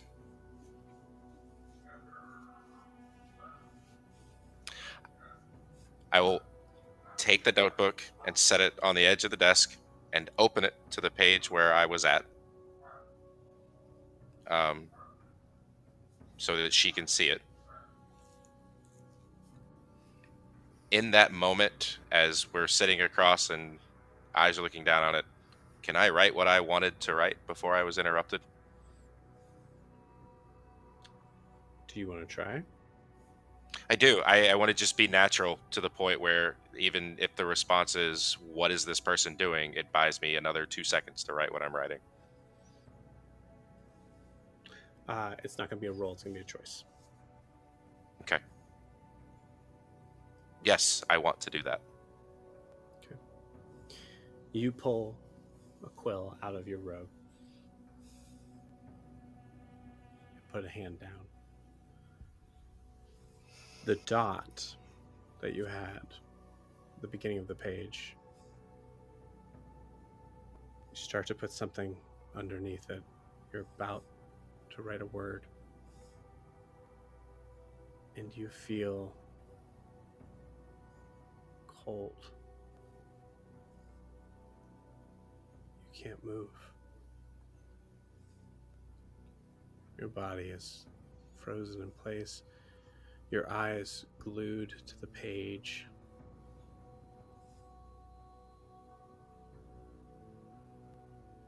Dr. Kestrel is someone who, as many college professors, believes in their students. And knowing what's at stake, it was worth trying to write one more message. As you stand frozen,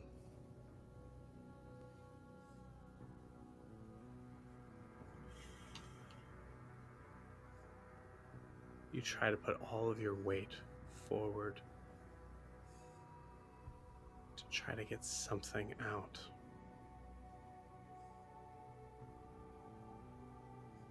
And you feel your hand drop the quill and snap from the wrist.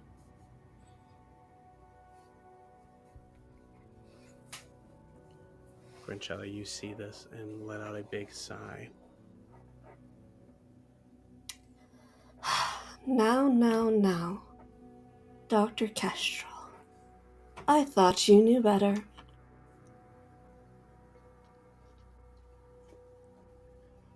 We hear a voice.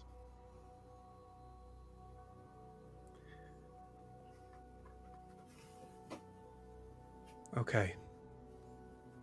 Can we do this my way now? And with that, we're ending tonight's session. What?